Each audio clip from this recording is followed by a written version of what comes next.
All right, and we are live again. Thank you all that have been waiting for us to start here. We were having a little bit of a chat about game mechanics before this.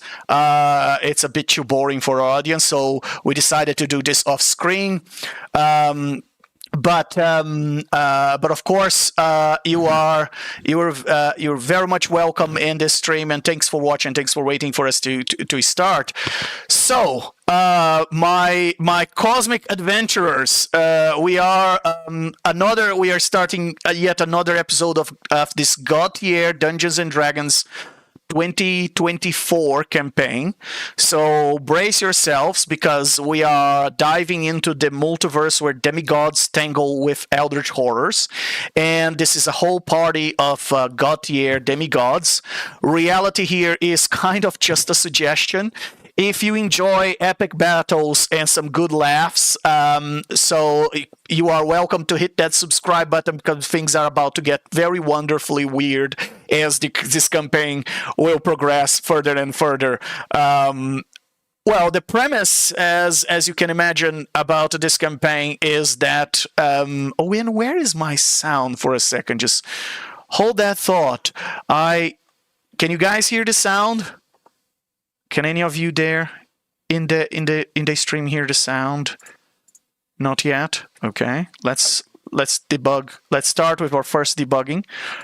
Very well. All right. That should work now.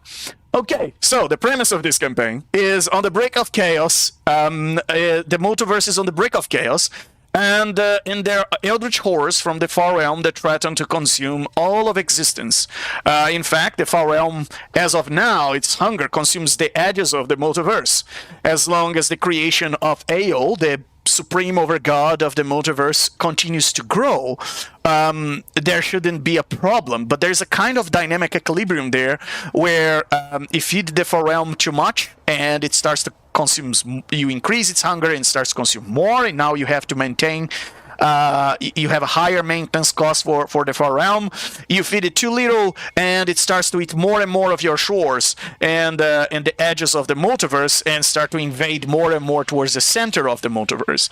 So there's a knife's edge balance there, and not only that, the Far Realm is insidious. While we have here a bunch of young demigods on the rise trying to shape their destinies, each of our divine protagonists has a unique interest in the Far Realm. Maybe that's already part of the Far Realm's plans. But together, they are now facing something that is unimaginable for those who live in the multiverse. So this is a tale of ambition, of madness, emphasis on madness, and the fine line between divine brilliance and cosmic catastrophe. That and on that note, let's get to know a little. Let's say hello to our protagonists tonight. First, we have Manimarco, god of purity of soul, from a humble farmer to a divine purifier. Manimarco's crusade against corruption is as relentless as his inner battle lust. But hey, who doesn't love a good redemption arc, right? So, Manimarco, say hello to our audience. Tell us a little bit about how you're feeling right now, traveling in this briny maze in the middle of, this can only be called an alien place, Far Realm-like, if there was ever one. Marco just finished battle, so he's doing what one does after he finishes battle. He's making, checking all of this stuff over. And he's definitely kind of getting a bit tired of this place. And it's Eldritch shenanigans. And he wishes it would all burn to the ground and disappear. Very well, very well. Well, with the amount of brine and goo that is in this place, a bit tough to make it burn, but all right. And then we have Lumpa, our goddess of blade singers. I guess you could say the force is strong with this one, because she's master of both light and dark paths. She is on a quest to balance the force across the multiverse, the force force damage, and avoid an awkward encounters with her fans, I guess, or perhaps are you enjoying the little bit of a celebrity status? Loompa, say hello to our audience. Tell us a little bit about how you're feeling right now. Hello everyone, may the Force be with you, and the Force has led me to one of my fellow Weavers. I am elated to see his prayers, but now that the situation is starting to look grim, we must find a way out. Thankfully, I'm starting to, piece by piece, the bits together on where we are and what we need to do. Remember, whether you follow the Weavers or the Twisteds, may the Force guide your destiny. The Weavers and the Twisteds. Very well, very well. And then we have Arlith, our god of holistic knowledge. This Mapak bard is the ultimate cosmic librarian. He is here to uncover the multiverse secrets, one tune and one tome at a time. Arlith, say hello to our audience. Tell us a little bit about how you're feeling right now in this maze after defeating the strangest and most alien creatures you have ever found in your life so far. Arlith, if you are talking, you are on mute. Not anymore, I'm not. Very well. We had a few performance issues at first, but we did eventually get a few spells off. And, our enemies lay defeated. And now there's time to understand this place. And in particular, that book in that corridor that a friend of the group wanted to burn and hopefully has not had a chance to do so yet. Very well, very well. And character, I don't remember if I burnt that book or not. I don't remember if I did or not. You did not. You did not. I can tell you did not because that book is not burnable. Alrighty then. All right. The last session would have gone a lot differently had you burned that book. Oh yes, yeah. Indeed. Yes, indeed. I mean, considering half the party is already attempting to kill each other, I wouldn't be surprised if more conflict happens. And then we have Ixtihu, protector of wild magic sanctuaries. Our owling druid who's trying to keep the Far Realm from turning his sanctuaries into chaotic playgrounds. I guess no pressure, right? I mean, you're not giving a difficult task at all. Ixtihu, say hello to our audience and tell us a little bit about how you're feeling right now. This horrible place continues to vex me, but at least I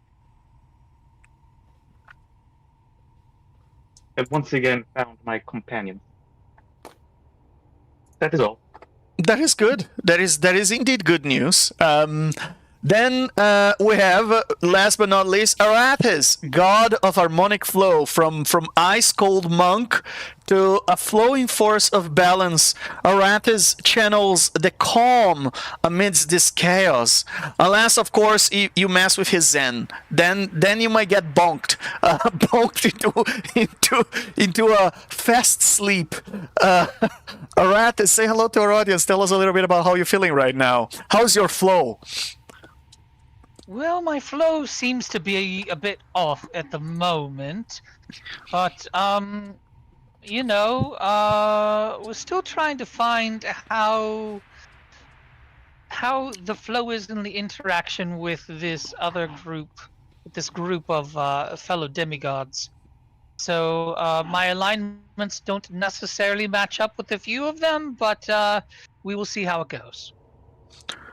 Very well, very well. All right, so a quick recap. Tonight we don't have Zilthar. Zilthar is indeed still trying to figure out how he gets out of the different layer of reality he's in.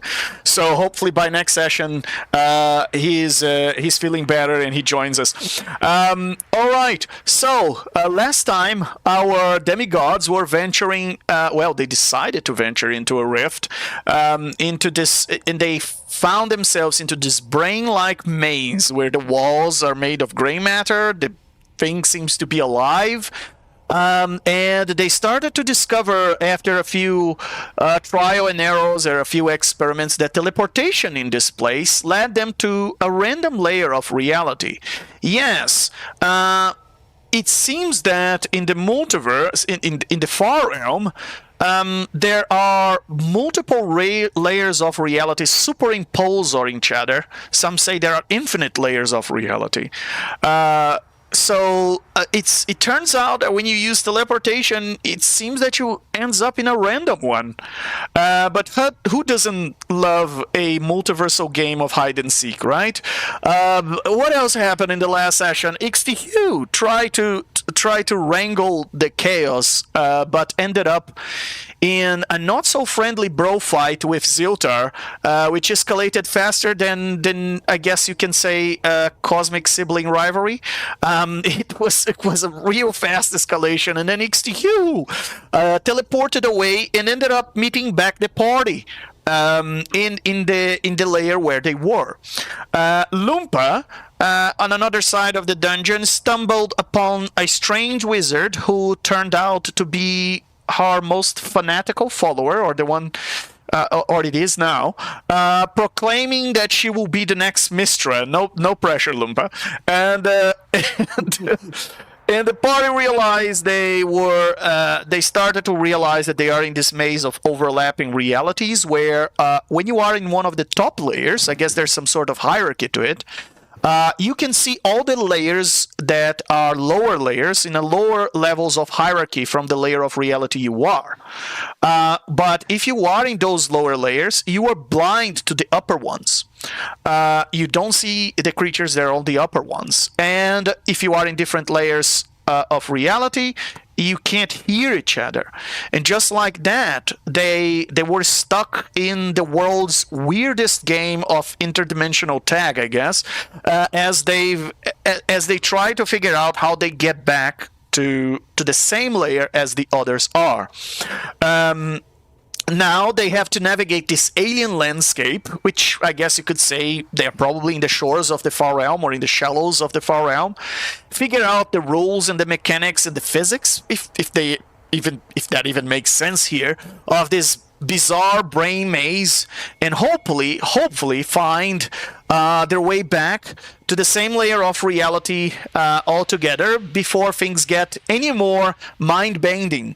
So buckle up, because tonight's sessions we are out of initiative, and it promises some twists and more shenanigans from this demigod. So let's begin.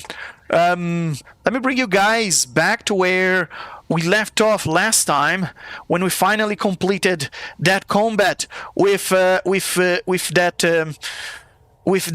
encephalon cluster that kept releasing all sorts of birthing, I should say, into existence, and hatching all these sort of little creatures, this little D4 like triangle alien creatures that would attach to you and start to be an appendage to your body, and just like that.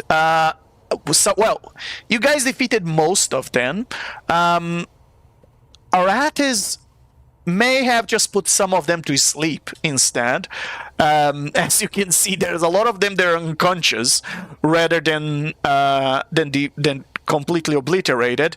And the encephalon cluster ran away from the fight after you guys managed to I guess, make this creature feel fear for the first time in its existence, perhaps. As I've mentioned, Ziltar is in a higher level, so you guys can't see Ziltar. He's in a higher layer, and Arlet, XTHU, you both just saw Aratis just run away towards the dungeon. I guess he was chasing Lumpa. And Aratis, you can see Lumpa and Mr. L, her fanatic follower, but they cannot see you. And your guys are back close to the entrance of this brain-like maze. You guys also discover, I should mention, you guys also discover a door, but you have no idea how to open that door yet. There's gotta be some sort of mechanism, some secret, some device. None of you has figured out yet. All right. So on that note, I'll give you guys some moment to absorb and take a deep breath after resolving that combat and figure out how you want to progress from here. And it's to you. Do you share with the others what you've learned about the layers and the mechanics of how these layers work? Yes. Before that, Well, he's explaining it to everybody, I'd like to just start smushing bugs. Very well. Oh God. Knock, I knock, don't know. knock. Go, Mana Marco! While he does that, Mr. L gave me some information about Gith Yankees with a key. I'd probably tell him to get off his knees, and we need to explore and find them because time is of the essence here. And I'm sure he's already aware. I've already explained the concept of misty stepping and layers. And there's a couple other people here with me. Also, while Mana Marco is going around and smashing the ones on that side, Ixiol just kind of quietly and subtly just slips his glaive through these other two over here. very well. As you're making sure all those little alien creatures don't get up, you realize the floor, the ground here, the maze, the brain-like ground is starting to absorb the bodies of those creatures you've been smushing. And they just start to slowly being sucked into the maze. Since Arrakis can see Loompa, and he can't see, or she can't see him, he's just going to continue following behind. Very well. Loompa. Very well. Mr. L should be following me as well as I promised you. We need to find that key. And Mr. L is particularly excited to meet you, and he's oh wow. Yes, of course, my goddess.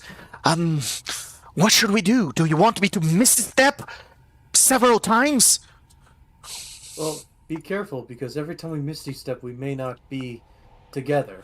Granted, I gave you a boon to keep you alive. Make sure to utilize that healing when you need to, my fellow Bladesinger. Thank you, my goddess. I'm so privileged with your presence. I'm so honored. Of course. I love all my weavers. As As you are soon followers as of the Ixiol forest. saw the bodies start getting absorbed into the floor, he just, with a flap of his wings, lifted up, and he's now hovering or flying at a height of 5 feet. Off the ground. Very well. And in that little corner, you've noticed that there is a language here in this book that you guys never learned, you never spoke. But as you reach that little corner, the three of you can understand everything that is written in the book. That spherical creature with eye stalks that were hovering before, it's still on the ground after Money Marco defeated, and there's yes, and there's a large open book that rests on a 3-foot high lump of sickly organic material that rises naturally from the floor. As you look into this book, it's the tome seems to be called Truths of the Inward-Facing Mind, and it seems to be a book dedicated to the life of a sage named Clodagh Camvan, who visited this briny maze a long time ago, and he has dedicated his life to unlock this tome's secret lore, and believed it could be interpreted only in this chamber that you are right now. The magical nature of the room you are right now doesn't enhance reading comprehension. Undaunted, Clodagh summoned someone named Jomlus to read the tome out loud. And if Jomlus sounded out the words, Clodagh believed he would understand them. When this too failed, because apparently the book was not deciphered to Clodagh as it is to you right now, Clodagh assumed that Jomlus was simply mispronouncing the text. So he worked with Jomlus on subtle shifts in pronunciation for many weeks, believing his understanding to be just barely out of reach. All of this is written in the preface of the book, and Clodagh eventually died and was absorbed into the walls of the briny maze. Jomlus carried on Clodagh's work until Minimarco destroyed him. Reading and rereading the text, the spectator wrote he couldn't understand, and trying to repeat its words with slightly different pronunciation every time. Clodagh's obsession has become Jomlus' obsessions, and unfortunately, Jomlus is now laying on the ground, right there by your feet, as the little spectator was trying to help the sage to decipher this book. Now, contrary to them, for whatever reason, you can read the book. I mean, it seems you can make sense of the words.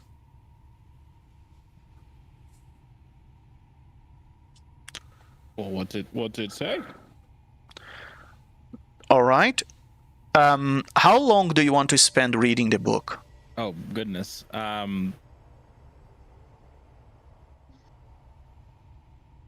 Well, I mean, right now there's no other lead, so I'll just read until somebody else comes at me, I guess.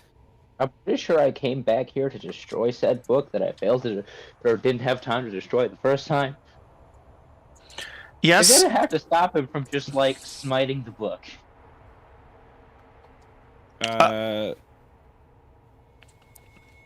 So, do you want to attack the book? I am going to draw a weapon and start approaching book. I'm not going to say I attack the book immediately because I want to give other people a chance to respond first, but I am going to approach book menacingly. Ixtiel puts his glaive out in front of Minimarco. I think that would be most unwise.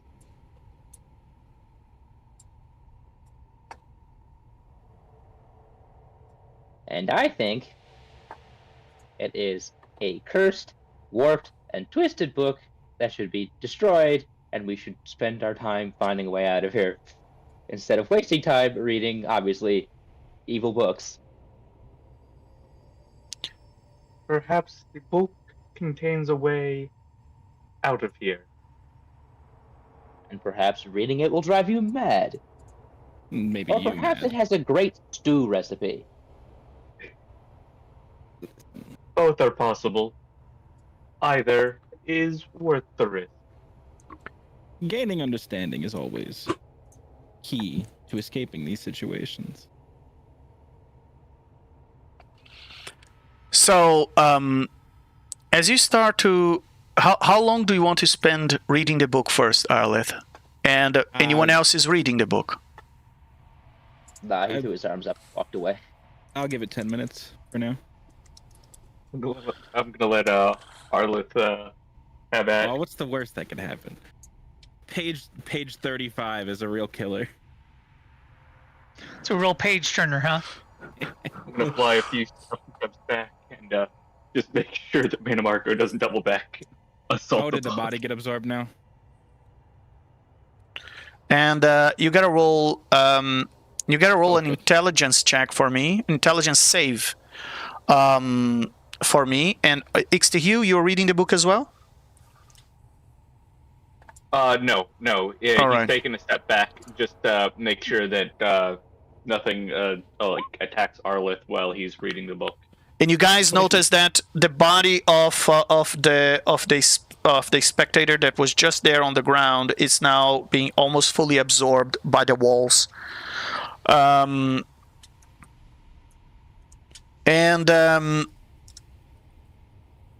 you start. So you roll. How much was your intelligence save? 23. All right. Yeah. So -4 plus whatever.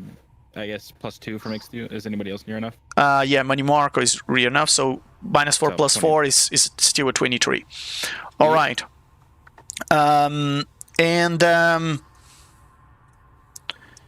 As you start to read the book, a few things jump into mind from the very first sentence.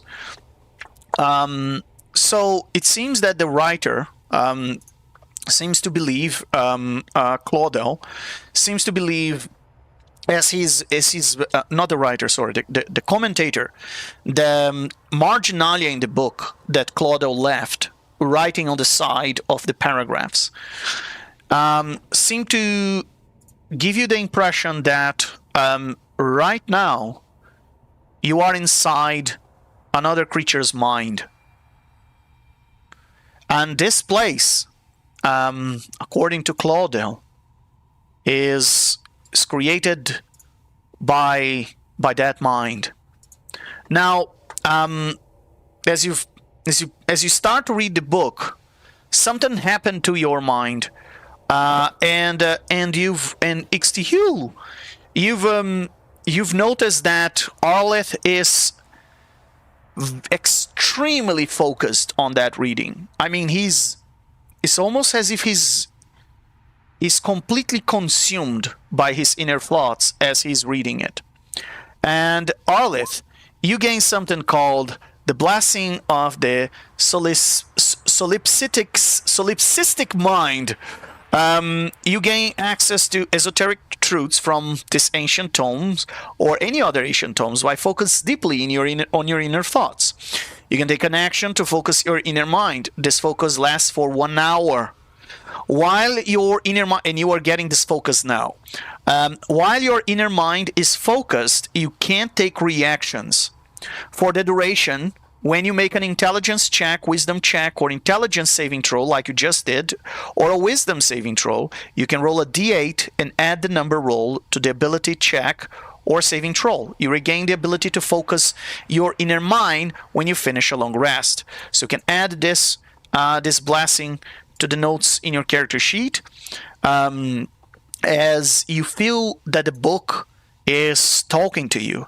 There's something about you perhaps not being immortal that is giving you more access to this. As your fingers start to brush the damp ancient pages of this book, you have a sensation like you are sinking into the depths of an unseen ocean that overtakes you.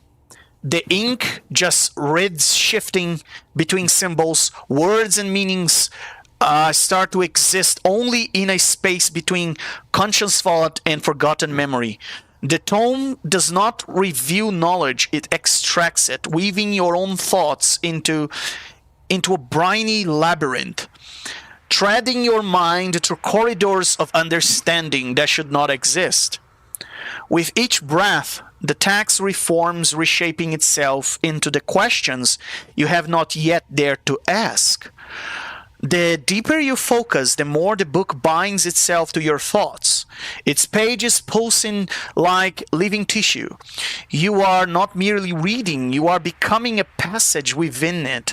For a moment, just a moment, you glimpse the truth beneath all truths, a knowledge so vast it threatens to unwind the very fabric of your being. And then, like seawater slipping through your hands, the revelation fades, leaving behind only the salt-stained whispers of what you almost understood. And you can repeat that check the next time, that intelligence saving, next time you focus on your inner mind again reading this book. Now, this book seems to be connected to this maze, and particularly this little corner.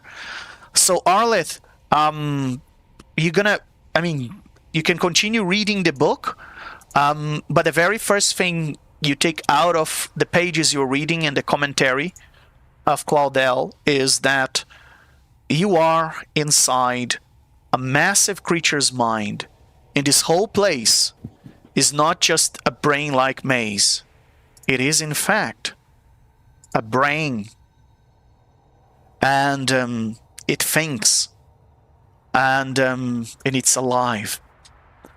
XTU, you have no idea that this is going on. All you see is Arleth staring at the pages blankly, as if his mind just got brainwashed. He just keeps reading as he's so interested, but he's so focused. You snap your fingers near his ears, and you hear nothing. He doesn't even blink. He's also going to wave his feathered hand in front of Arleth's face, and then shake his shoulder. Anything?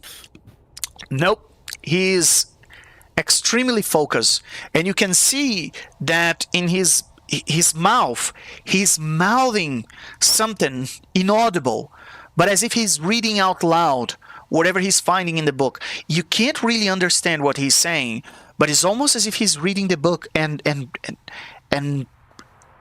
pronouncing the words he's reading to himself. And you can see that his focus is, you never saw, not even Arathis has this level of focus. It's really intense, the way he's behaving right now. This has gone too far. And he's going to try to, I guess it'd be a grapple check, or a strength check. He's just gonna put his arm around Arleth and just try to pull him away from the book, physically. Since he can't react in this stage, he can't resist that. So you can just drag him out.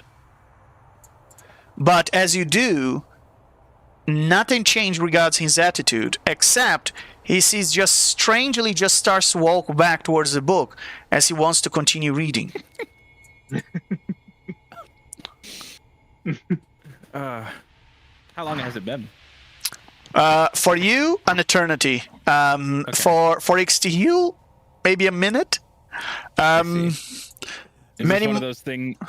Yeah, go ahead. Dave, I'm thinking this is one of the things where I declared 10 minutes, so by God, it's gonna take 10 minutes. yeah.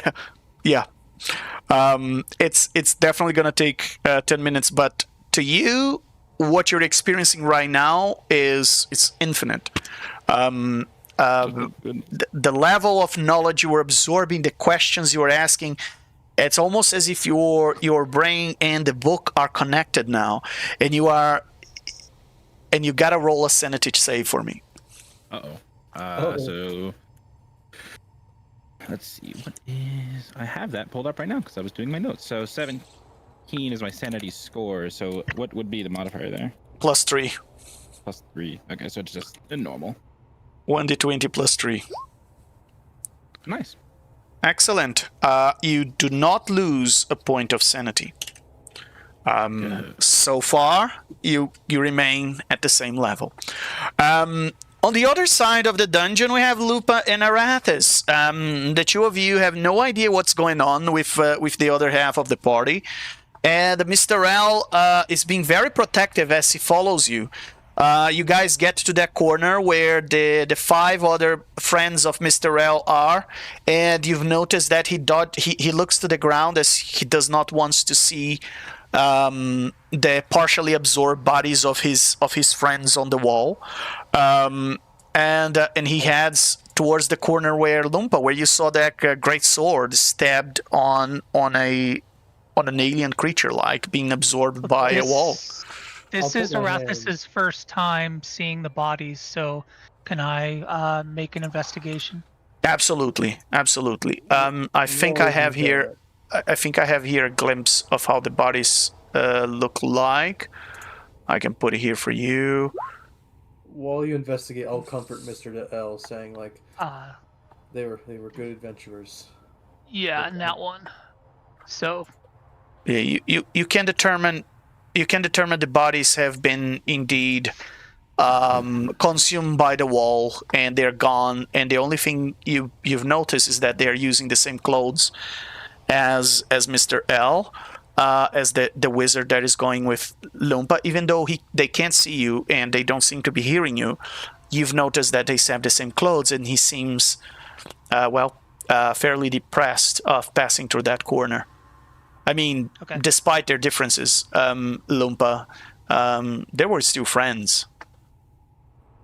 It can be difficult, Mr. L. I've lost a few upon my way, on my travels, of people of everyone I met.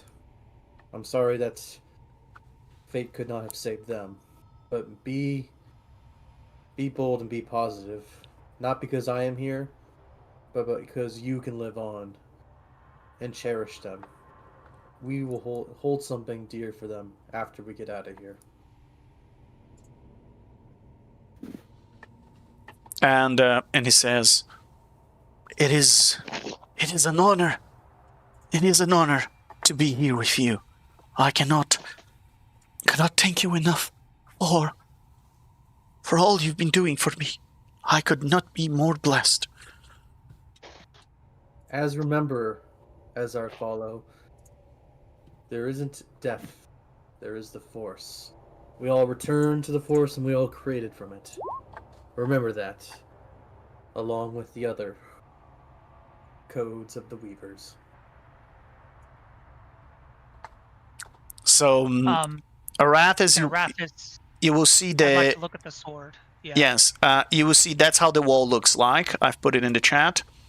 All right. So, as you look at the wall, as you look at the sword, you see there are several fleshy lumps in the floor that rise like stalagmites in this place, to the height of 2 to 3 feet tall. And there's this ball of viscera 2 feet across that is pinned to a wide, flat wall with a large sword. There's a puddle of slime that has slicked down the wall onto the floor beneath the entrails. The viscera seems to be something dead, some sort of creature. You can roll an Arcana if you want. Okay. That has been slayed by the sword. 25. Yes, you've seen these creatures before. They're called intellect snare, and they are a sort of very alien small aberration. This one seems to have been slayed, and as you look at the sword, the great sword is made of a silvery metal with sharp serrations and elaborate designs. And it doesn't take much for you to realize that this is a Githyanki great sword, a silver great sword from Githyanki. Now, you don't know much about Githyanks except for those that follow you, like you have some Githzerai that follow you, but what you do know is that they are very, very proud and very zealous of their great sword, and it's particularly strange to see one just abandoned somewhere or left behind. The great sword is lodged into the wall. It feels that the wall is slowly absorbing the creature and the sword into itself. With my 25 Arcana, would I be able to ascertain whether it would be safe to try to retrieve the sword? Or should I roll a perception or investigation? You need to roll perception for that. Okay.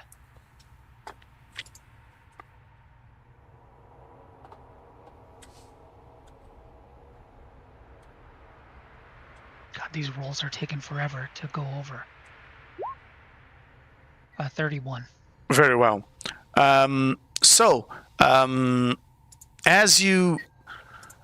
As you look at this sword, you realize that the goo that is surrounding the sword, this slimish-looking goo, didn't come from the creature that was snared, but in fact, it seeped from the wall beyond it. You think that the goo has some sort of psychic property to it. Okay. As you approach, you feel something as if almost as if you could hear something coming from the goo, and you think you could potentially take the greatsword. You could just pull it out. You don't see any reason why not. Then I will do said action. I will try to pull the greatsword out of the wall. Yeah. Very well. As the moment you touch the sword, you touch the brine, the slime that is on top of the sword. And as you, I would have amended that if I didn't know it was on the handle.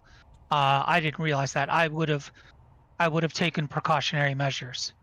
But if I didn't say that, then we continue. All right.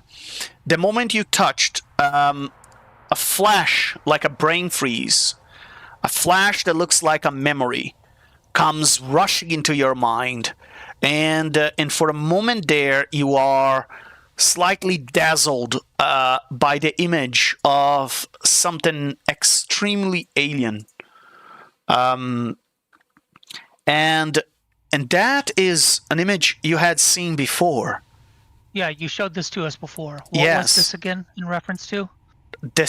So before you had seen, when you touched the wall, you had seen this image, Yes. almost as if, but to you, it doesn't feel like a vision of the future.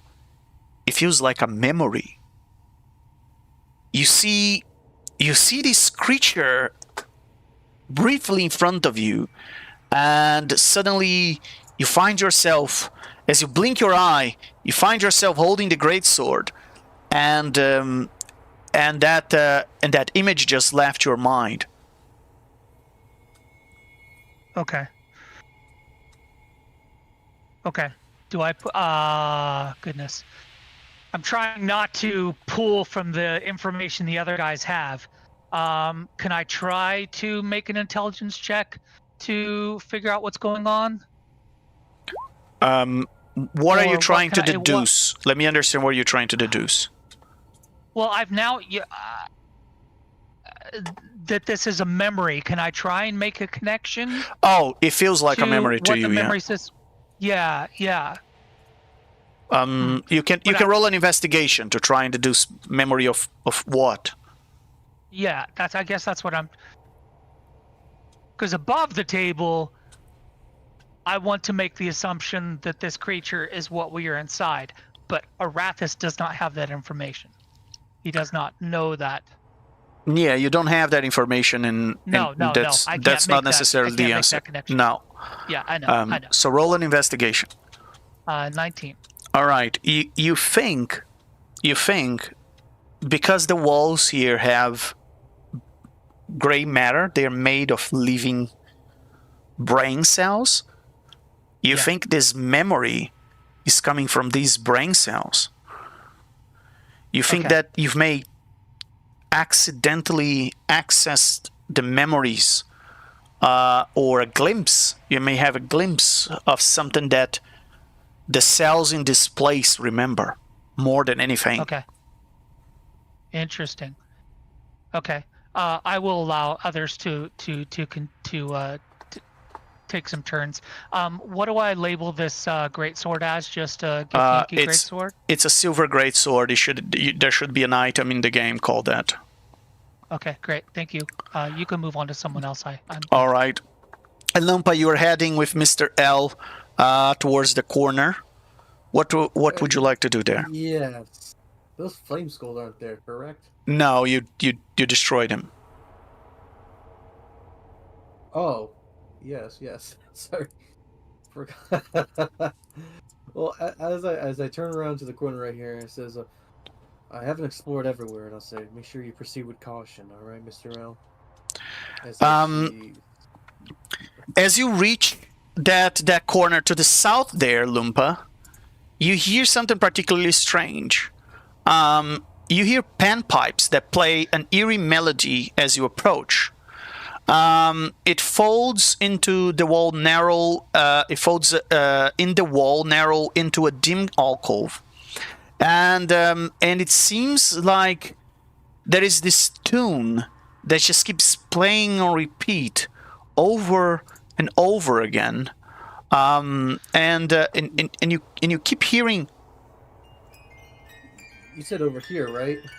Yes, to the south. Yes. You just keep hearing, and then you just keep hearing the tunes, and they keep the same tune over and over again. Can I stealth my way over there? I wanna sneak up on that. Very well. Go ahead. And I'll tell him to follow my quietly. I'll say, "Follow my lead," and sneak up on that noise. Arathis will be following as well. And as I get closer, the tune gets louder, and you can hear better and better. And that tune is just something that seems to just be on an endless loop that gets stuck in your head.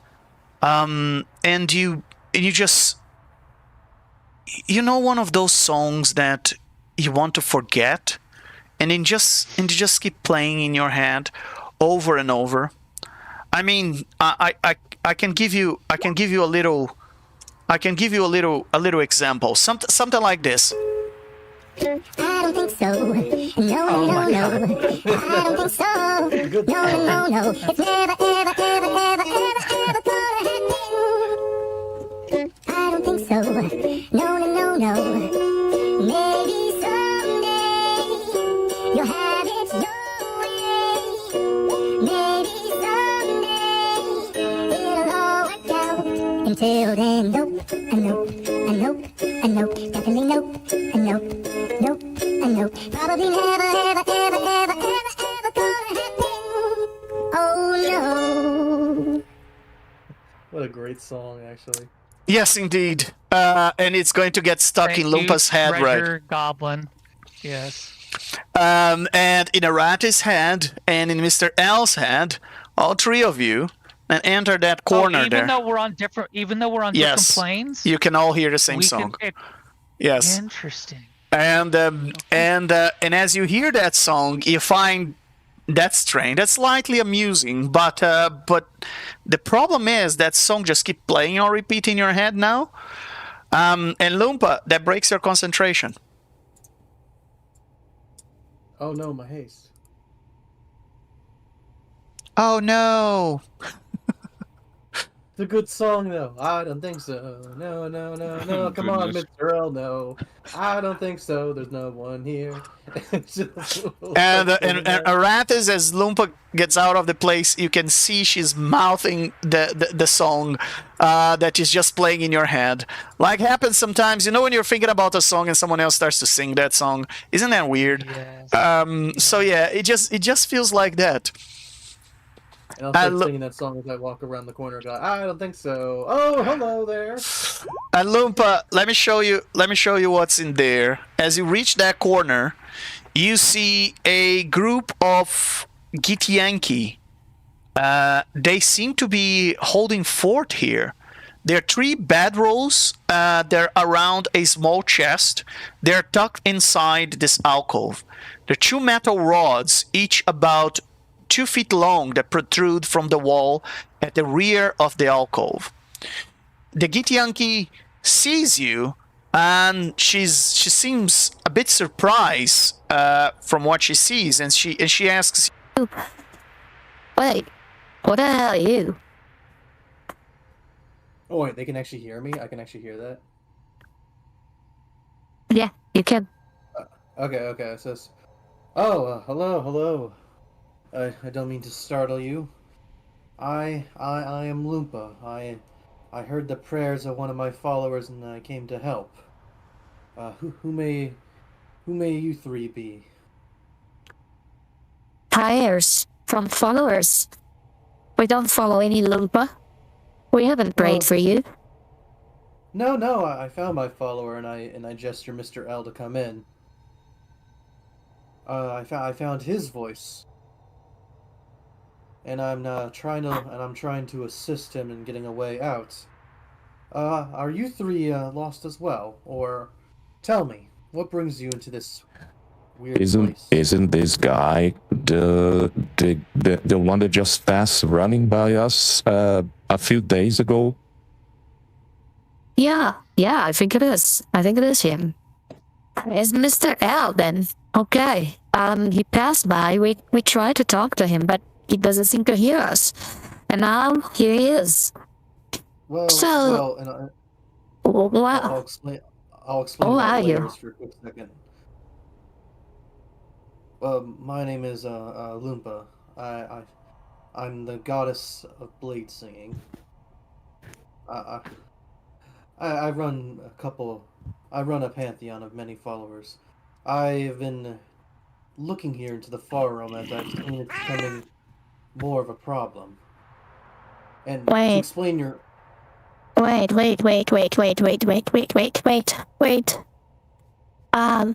Varacta, I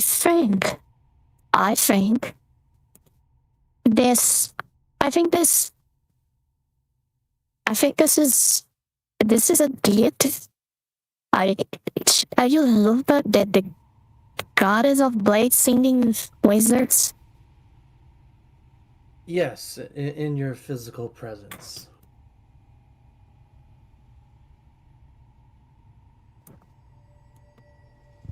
This has got to Honor be to- some sort. This has got to be some sort of trick. It can't be her. It's probably the mind flayers trying to play some illusion or playing some trick on us. It just can't be her. I take out my my humming longsword of the blue lightsaber I carry, and I'll use a telekinetic shove, not to hurt them, the shove on this one right here. They got to do a DC 25 strength save or be pushed 5 feet from me. It says, "Well, I don't mind showing a bit of." They my are, prowess for you." as you try to do that, they telekinetic protect themselves and they all unsheath their swords as they have no time for bullshit and they're already thinking you are a mind flayer. So the moment you do a hostile gesture, they get up and they unsheath their swords.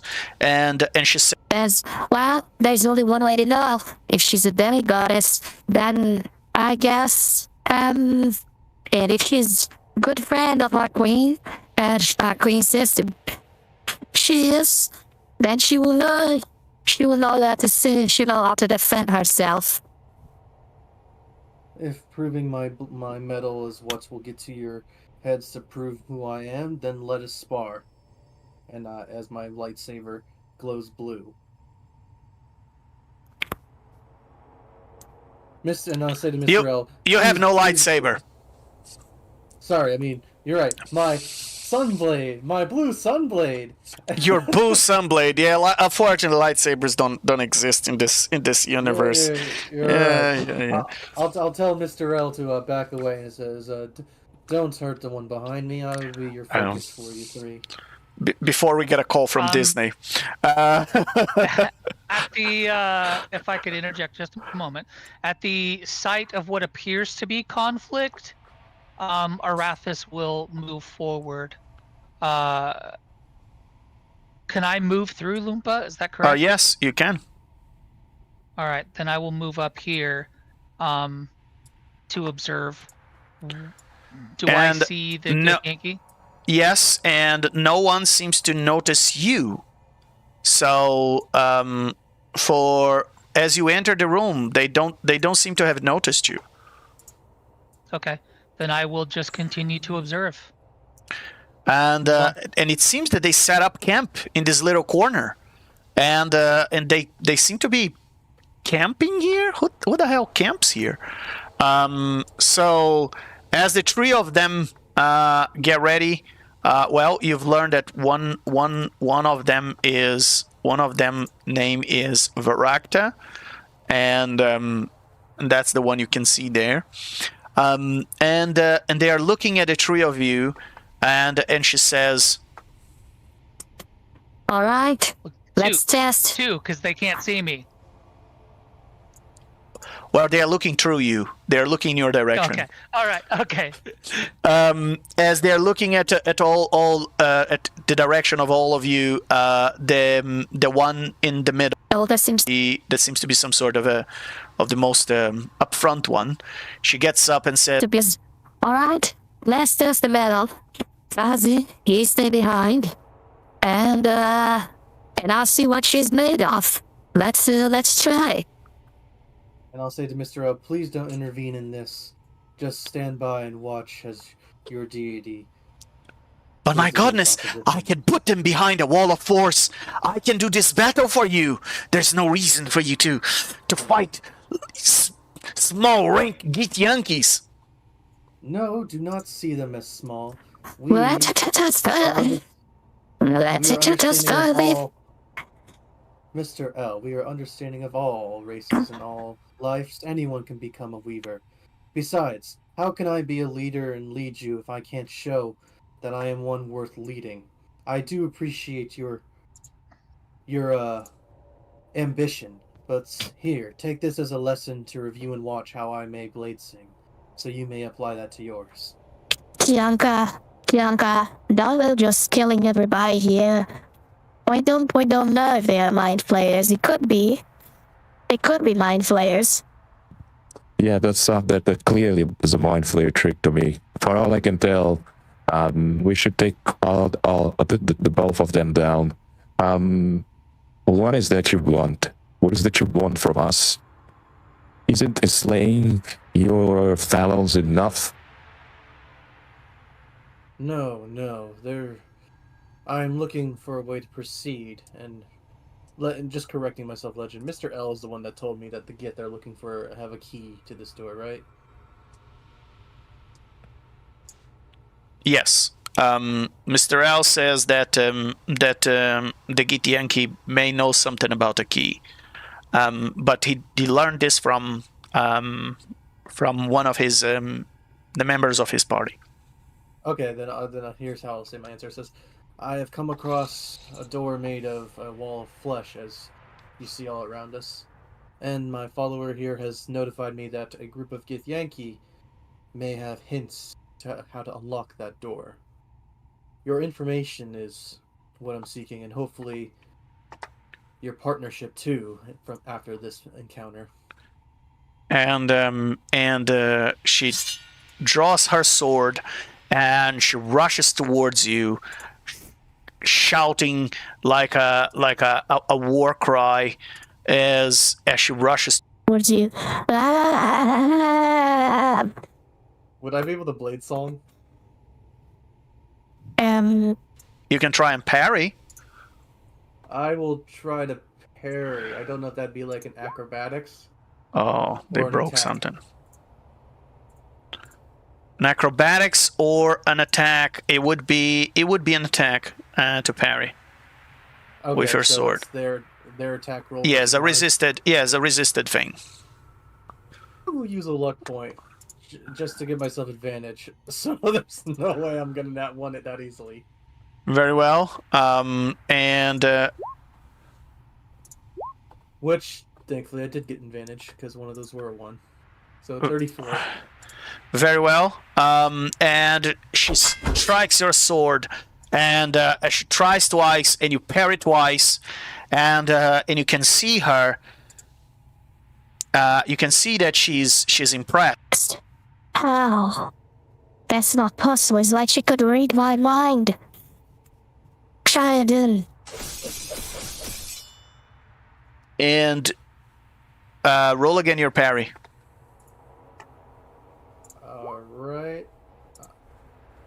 I'm just gonna roll that regularly. 32. And you just make it look like very easy. She's trying to hit you, and you're just using your sword, and as you just play around with her, and then she's just trying to attack, and her attacks just seem so predictable. You parry every single one of them, and she steps behind and says, I've never seen any mind flayer with this sort of abilities. So, our queen says wonders about this demigod. What could you tell us about our queen? Is she talking about Queen Zetch? Like, is that Sheer? yes, she's talking about Queen Zetch. Queen Zetch. I remember there was a revolution back on her home world. An evil group called the Pricks tried to usurp through the chaos itself. Thankfully, from our aid, we were able to prevent the assassination of your queen and keep her protected from that evil group that seems to cause chaos throughout the multiverse. I am in good relations with your queen. I know the Ginky Yankee are quite dependable. I remember when we would fight against the Mind Flayers together back before I even was a demigod. So if what Just you're like the saying is queen. true, did you know who the pricks were associated to? Yes. Correct myself, out of character legend. We're talking about Vecna here, right? Yes, but not many people know that information. Oh. And it says yes, the one who not be named, and I have proof that I have currently slayed him for now, and I will take out a wrapped version of the hand and eye of Vecna as proof, as a trophy. It says, gaze at this proof to show that I have vanquished your enemy for now. Are you That I'm carrying that trying with to you? get- good question. Where is that? I thought you Uh, had put it in a demiplane. That's as I remember. Oh yes, I have put that in the demi plate. My bad. Let me rewind that, because that would be very bad if I had it with me. Yeah, particularly because you know how his magic works. It's a tropic. Yes, I've succeeded in slaying him, not permanently, but I took his hand and eye and kept it locked somewhere where no other may utilize the evil of who Vecna is. As I am friends to the Gith, and I will remember. And Lompa, roll persuasion. I'm also I'm gonna use another luck point to give myself advantage on that. Very well. Where's the there it is.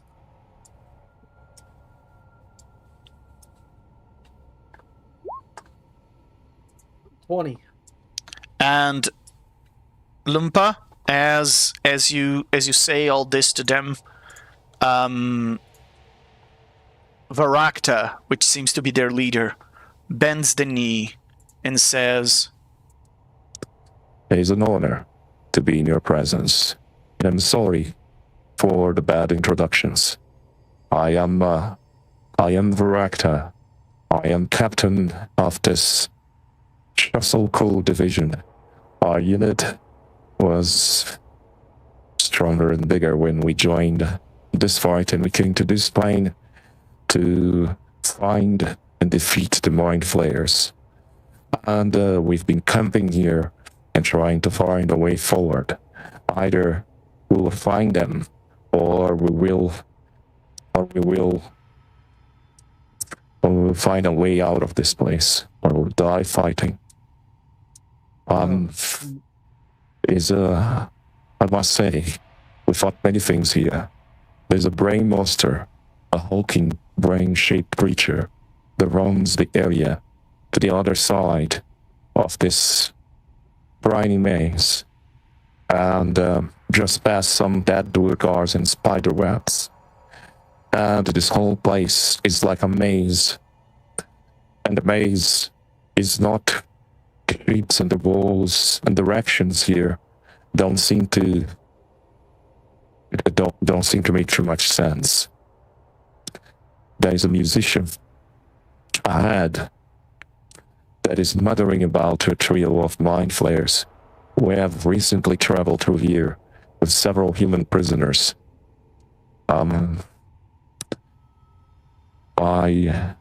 don't know about every single thing in here. We're trying to figure out how to open these doors. But what I can tell you is, there's a pair of rods attached to that wall. They seem to have some sort of jolt or electricity flying through them. If you touch both of them, you get zapped immediately. But we hear noises in the distance every time we do. And we don't know if these rods have something to do with the doors, but it's the closest thing we found of a lever in this place as we've been exploring. We have also collected some treasures to bring back to our Tithyanki Queen. They're in that chest. We have to serve by your side.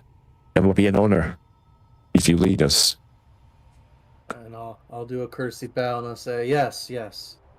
After we get out to here, you may please keep those treasures and say hi to Zetch here for me, as it has been quite a while since I've seen your queen.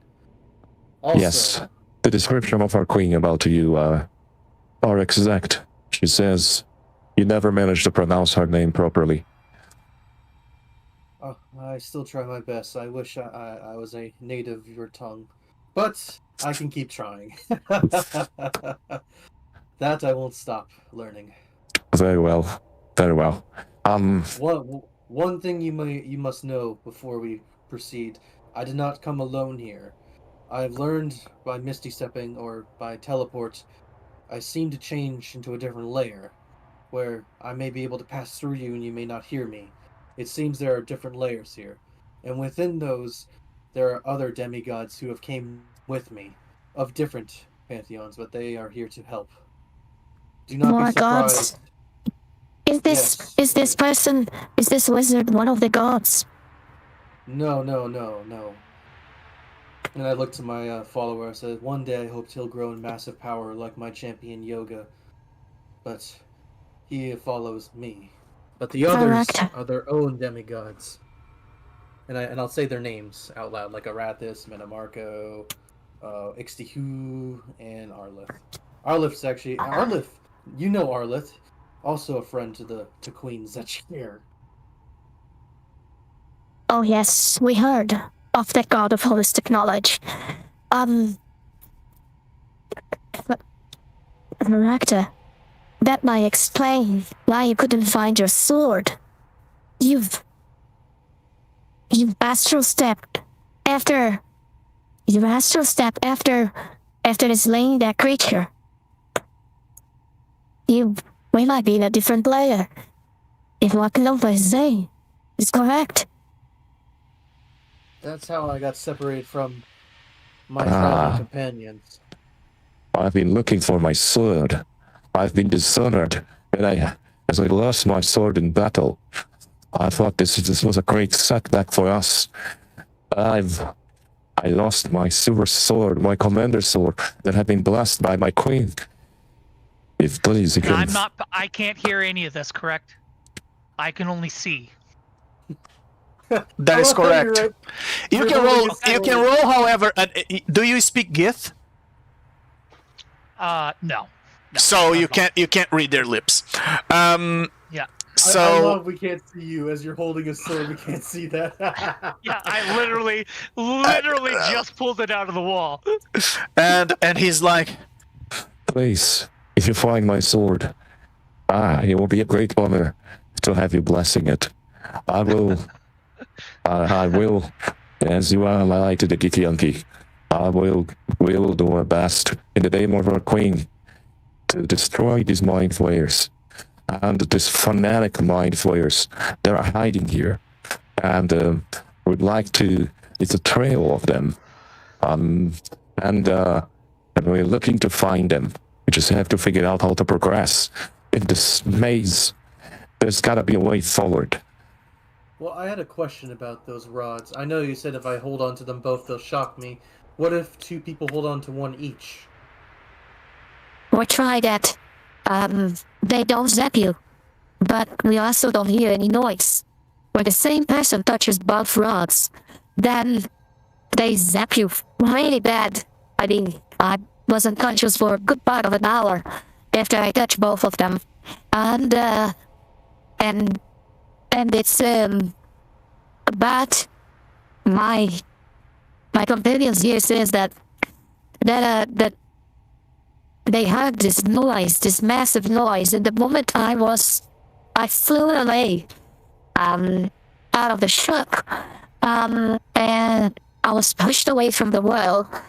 The noise, disappeared. Well, it's time to make post haste. Mind if I grab one of those rods? If we also want to meet up with the other deities I'm with, we'll have to Misty Step or Astral Step or some way to teleport out of here. I'm sure they could be beneficial to help us out in getting out of this place. It seems we must go forward to get out. And before you do touch those rods, let's check on Money Marco. What the hell are you doing there on that corner? Tell us. You are staring at the encephalon cluster as the creature runs back into its alcove. So, while this is going on, someone is staring at a book, getting their soul turned into sashimi. And Marco threw his hands up in the air because he's like, fine, go crazy or find a noodle recipe if you must. I'm gonna go do something useful. So he went back to looking for a way out, and he has now spotted the cephalon cluster. Yes, And, you see the encephalon. You see the encephalon in its slime alcove. You see there is like puddles of goo on the floor. There is the walls and the floor here are covered with this dripping slime that seems to, just make like a little string of slime from one side to another, and the creature just this enormous creature is just flying inside, and it seems to be it just lays on the floor, just it stays there, kind of like waiting for some sort of a regeneration or something, because you see that it is covering itself in slime as the slime drips on top of it. Some of those egg-like things that it has around its body, those little sacs, they start to regenerate back again after they have been burst. So the creature is kind of taking a bath of healing potion, for all you can tell. So it still looks pretty injured, though, right? Yes, very much. Yes, and it's still very much. It seems to be still very much afraid of you guys. You might have just convinced this creature that you are not the prey, you are the predator. In that case, I'm going to do a couple of things, as I'm not currently in combat, so I could take multiple actions, right? Or if, as long as it's not directly attacking it. Declare what you would like to do. Okay. The first thing I would like to do is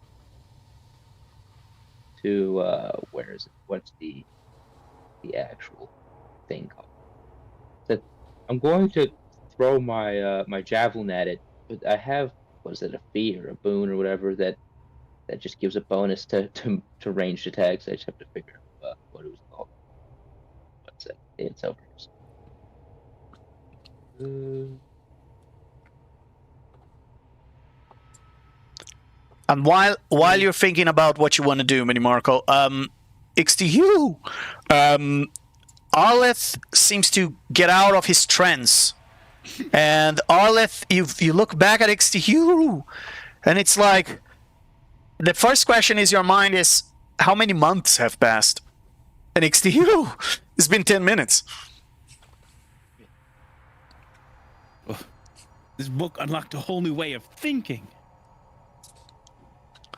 Really? Yeah. In just a few moments. It's been It feels like it's been years. I feel like I've had time to unlock every secret the universe had, but they were just out of my grasp.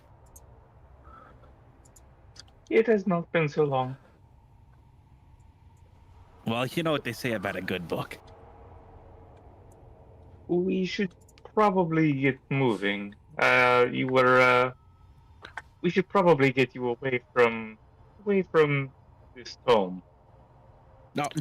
Why would we leave it? It's got secrets. We gotta know. We gotta understand. I have to read it more. Yes, I understand. We should be going now. Oh, And Arleth, All right, even though you snapped out of that intense trance, you're still very much pensive, and for the next hour, you have that effect on you. The effect of the inner mind, which means you can't use your reactions. all right. And Ixiel is going to be moving like directly behind him to kind of make sure that he doesn't try to flip around and double back. Very well. As they move. Why wouldn't I just take the book? The book seems to be, for what you've learned, you can only read the book when it's in this particular place. Claudel couldn't read and understand any of the language anywhere else that he ever been, except in this little corner in this maze. Alrighty. So you then. can take the book Well, from here, but you won't be able to understand it. Basically, that's the gist. All right. So then, in that case, I want to. I'm looking at something real quick. Sorry. Very well. I'll put that little funny little looking marker on your token as the effect of the inner mind. And next to you can see that he's a little bit out of himself. And Money Marco, what have you decided? What do you want to do? Okay, so I'm going to use the boon of aim to give a boon of peerless aim for the +20 to a ranged attack roll. Okay. And I'm going to throw my fancy javelin at it. I can't smite on a ranged weapon, or even if it's like a melee ranged weapon, like a javelin or something, right? You can't what? Repeat the question. Am I allowed to smite? I know you can't smite with a bow, but if you can smite, you can like throw a javelin.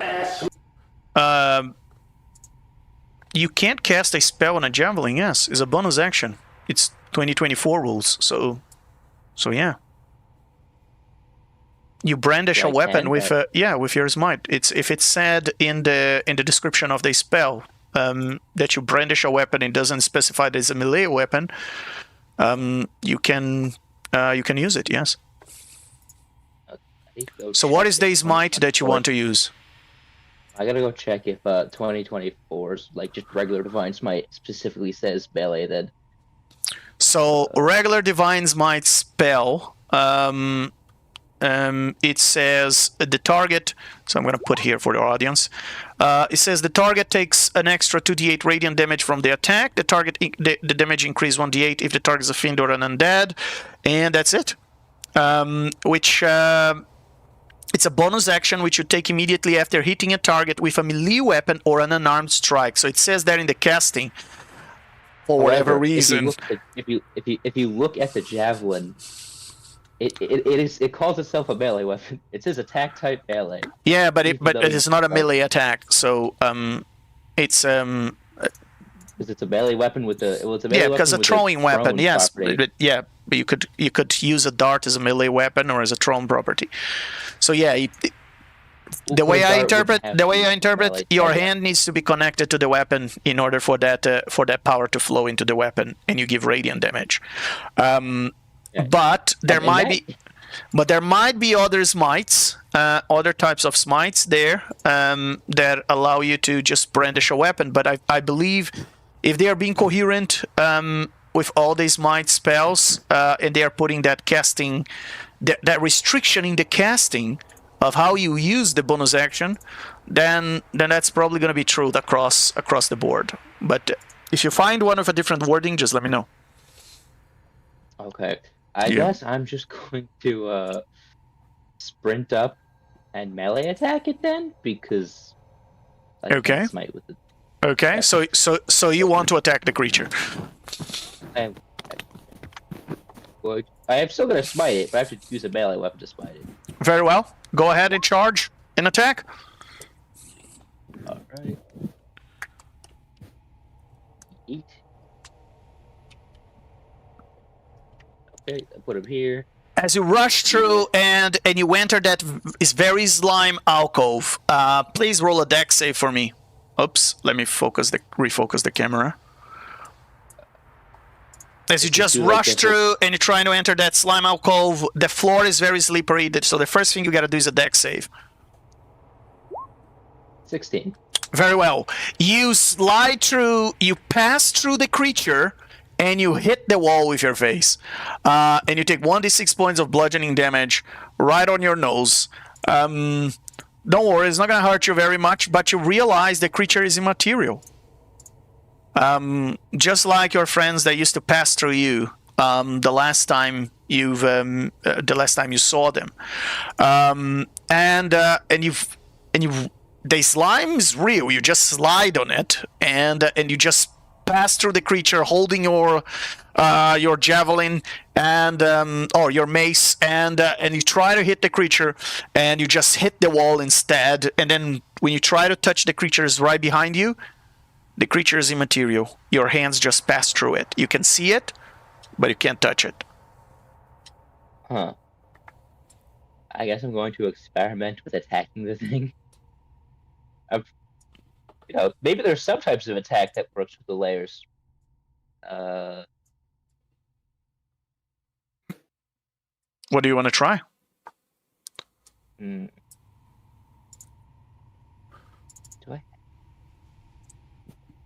I guess the first thing to do is try throwing the javelin at it, but that'll probably fail. Yeah, if your hand is passing through it, so is the javelin. Right.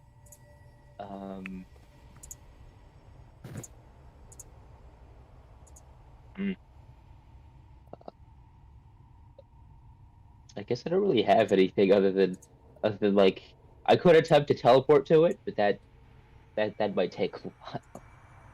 So I guess I'm just gonna like leave angrily. Very well. Roll another dex save to see if you leave angrily or if you slide on your ass angrily out of that alcove. 18. Very well. You slide, but not on your ass, out of that alcove. You just, ski your way out through that slime. Very cool. Gonna go this way. Very well. And you reach the same door your friends had reached before, and they've been trying to figure out how to open. I mean, it's clearly a door, although it's made of the same material as everything else.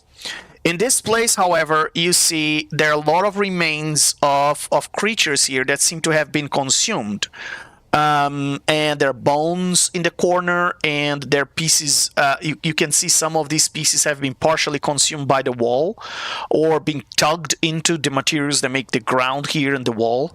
But nothing too contrasting with what you had seen before.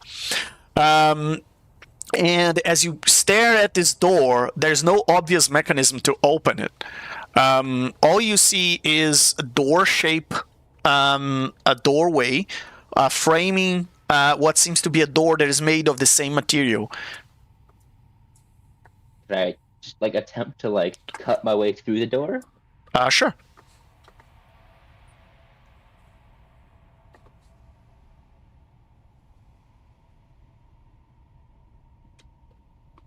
Roll an attack. Oh, yeah. Tag buttons. That was the damage. Oh, that's Excellent. You pull your mace and you land on this door, and it splats blood and brine and pieces of brain matter all over your face. As you can see, your mace is almost stuck inside a wall, and you feel like it's you probably crossed to the other side, but now it's stuck on the wall, and you can see that the wall starts to slowly regenerate, and it forms a kind of a coating around your mace as you're trying to pull. Roll a strength check for me. Do that. As it starts to do that, can I try and counter it by activating one of the my mace's charges of smite? A charge of smite. Yeah, you can do that. Go ahead. Yeah, my mace has like, I think it's got 5 charges. I think I used it already. Very well. I think And as you release, you see that the brain matter that was sucking your mace in just open apart, and you manage to pull it out, and the gaping crater you had created, mini crater you had created on the wall, that hole just seems to be, you don't see the other side of the wall, but it just seems to be slowly regenerating itself. Okay, so I did manage to put a decent hole in it, but it wasn't enough to see the other side. That is correct, yes. Okay. Well, I guess this is a dead end. He's gonna go back. Because breaking the door down is always a good thing to try first. Why look for? Of course, one of the greatest enemies in D&D, the doors, and they always consume a lot of time of the party, more than the BBEG sometimes. And Arleth, XTHU, what did you guys resolve as you were leaving there? Arleth, did you manage to snap out of it, or are you going with XTHU, or do you need to stay here and read this book forever? Forever's a long time. I do want to read more of the book, but I will, for now, I think I will heed Ixtiel's insistence that we leave this chamber. Very well. Let me see something real quick. Can we assume... I didn't specifically add like any components to my inventory, like spellcasting components. Can we assume that we would probably have them for some of our spells? So yeah, if you have like a spellcasting pouch, I would assume that would cover like most things, right? If you have a spell focus, you can replace the material components. Specifically have gold costs. Oh, so do you have the gold? I've got gold. Okay, so you can use the gold. Okay. You can burn the gold. Sick. I would like to begin casting legend lore on the book.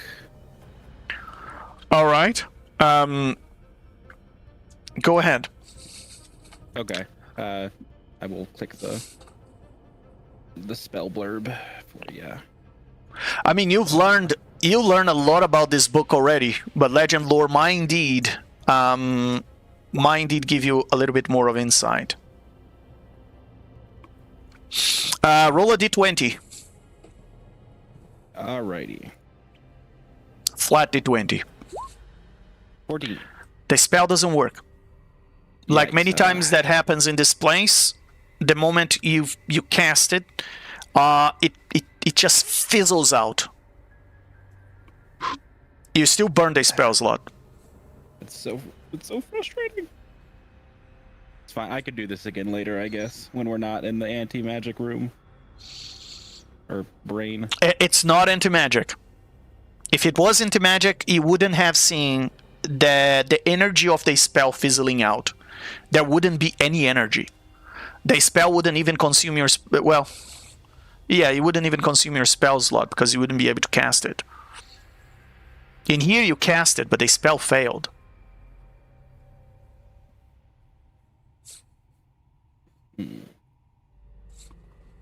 Intriguing.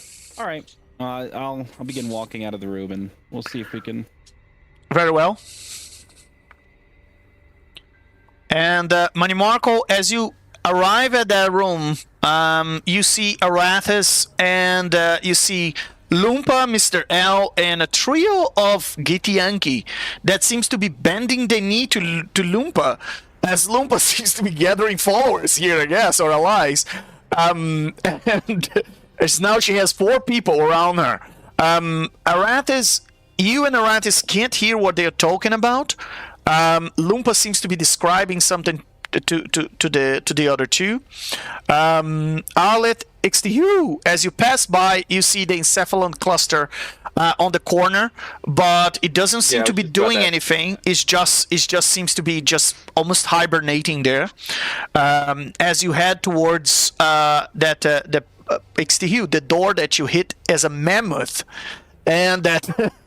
And that made the mammoth go prone as a result of face first on that door.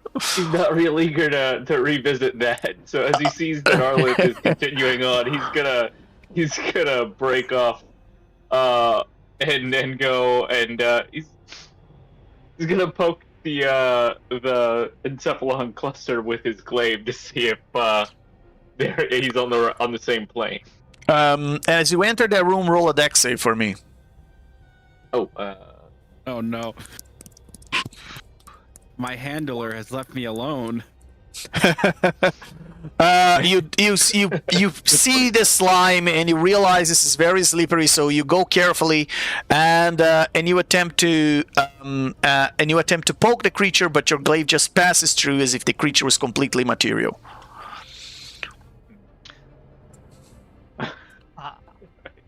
Well, he pauses a moment to consider that, and then as he hears that Arleth has started moving back, his head rotates 180 degrees.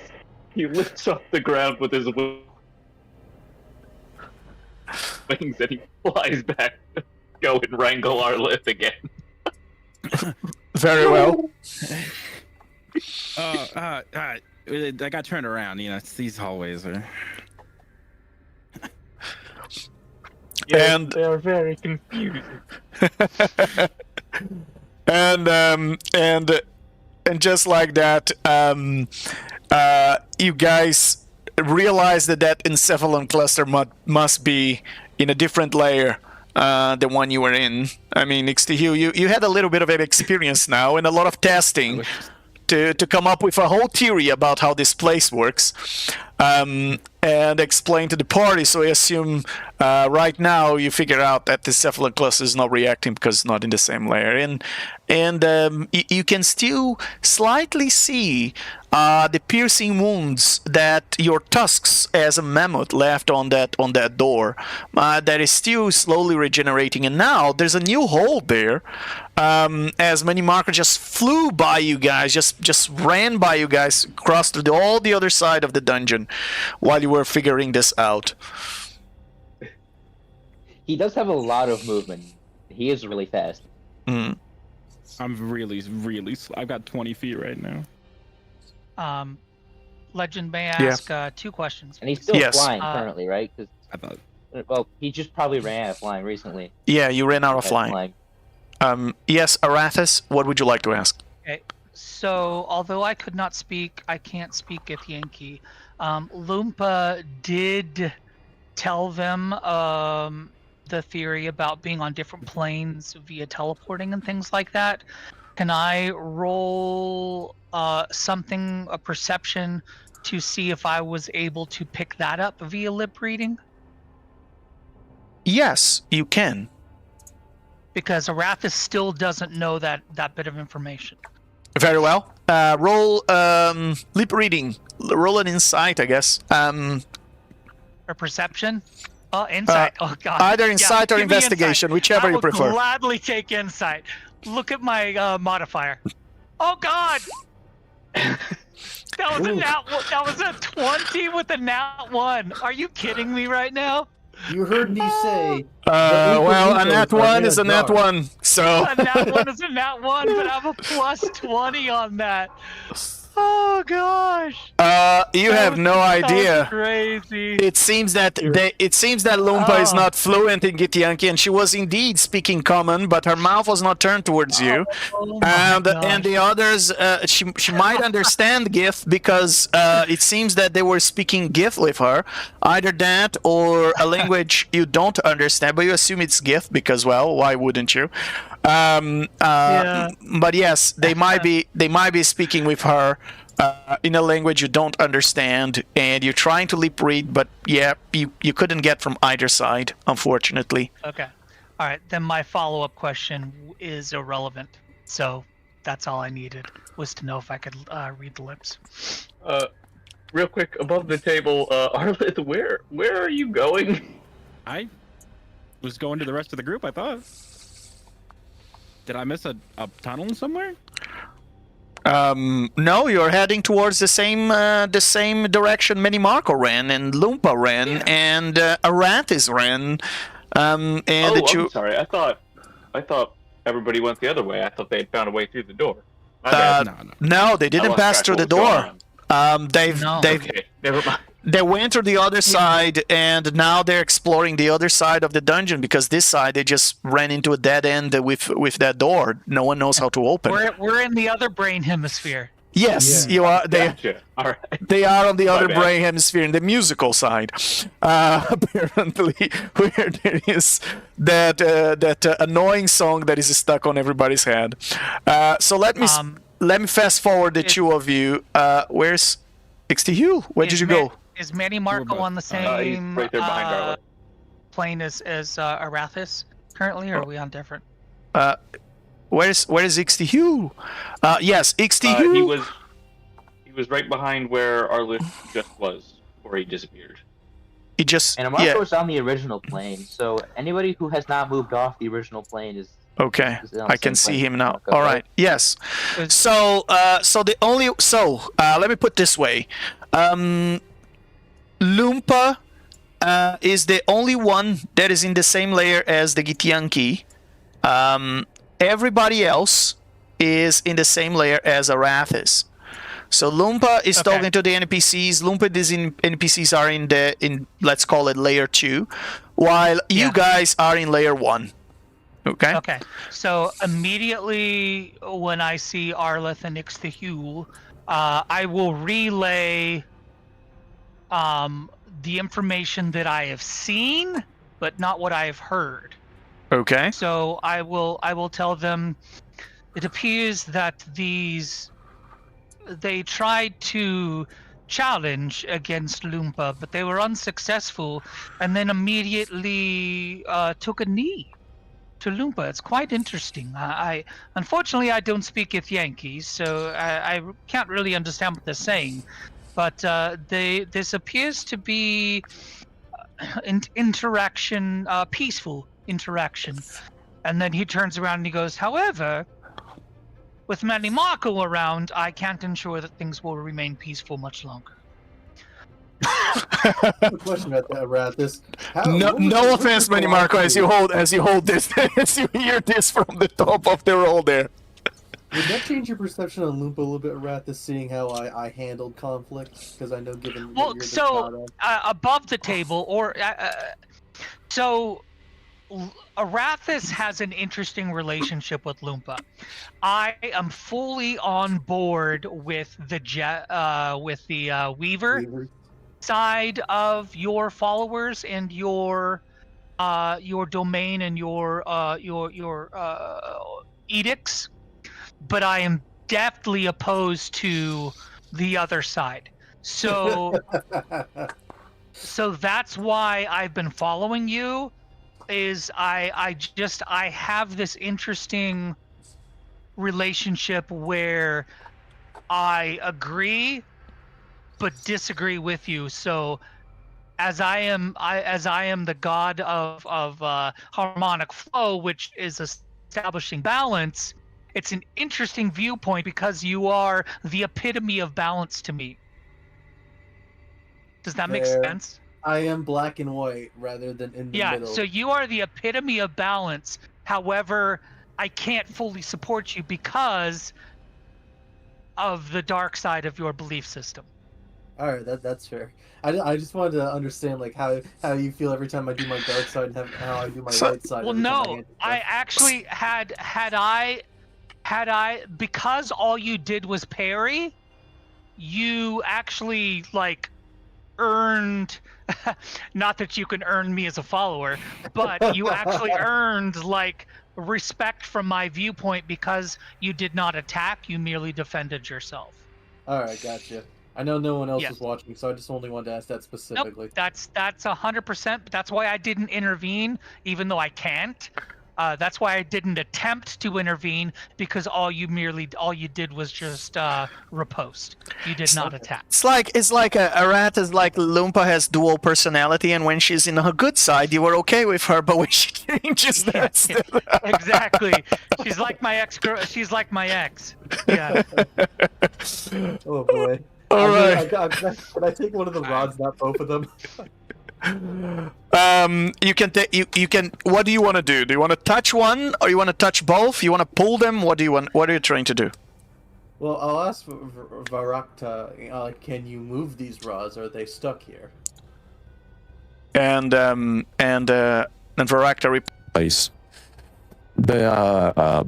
They seem to be stuck. We tried to pull them off, but the well is just stronger than us, and we had the three of us trying to pull it off.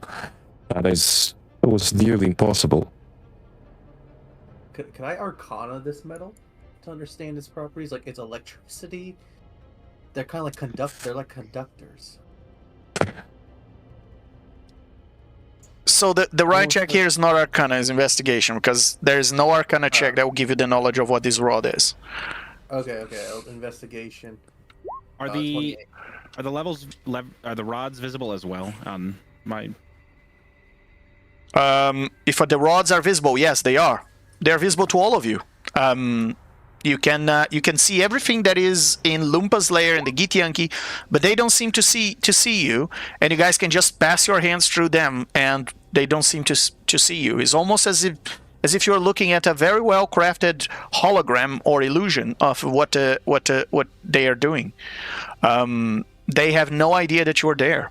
It's really overlapping layers of reality for all you can tell.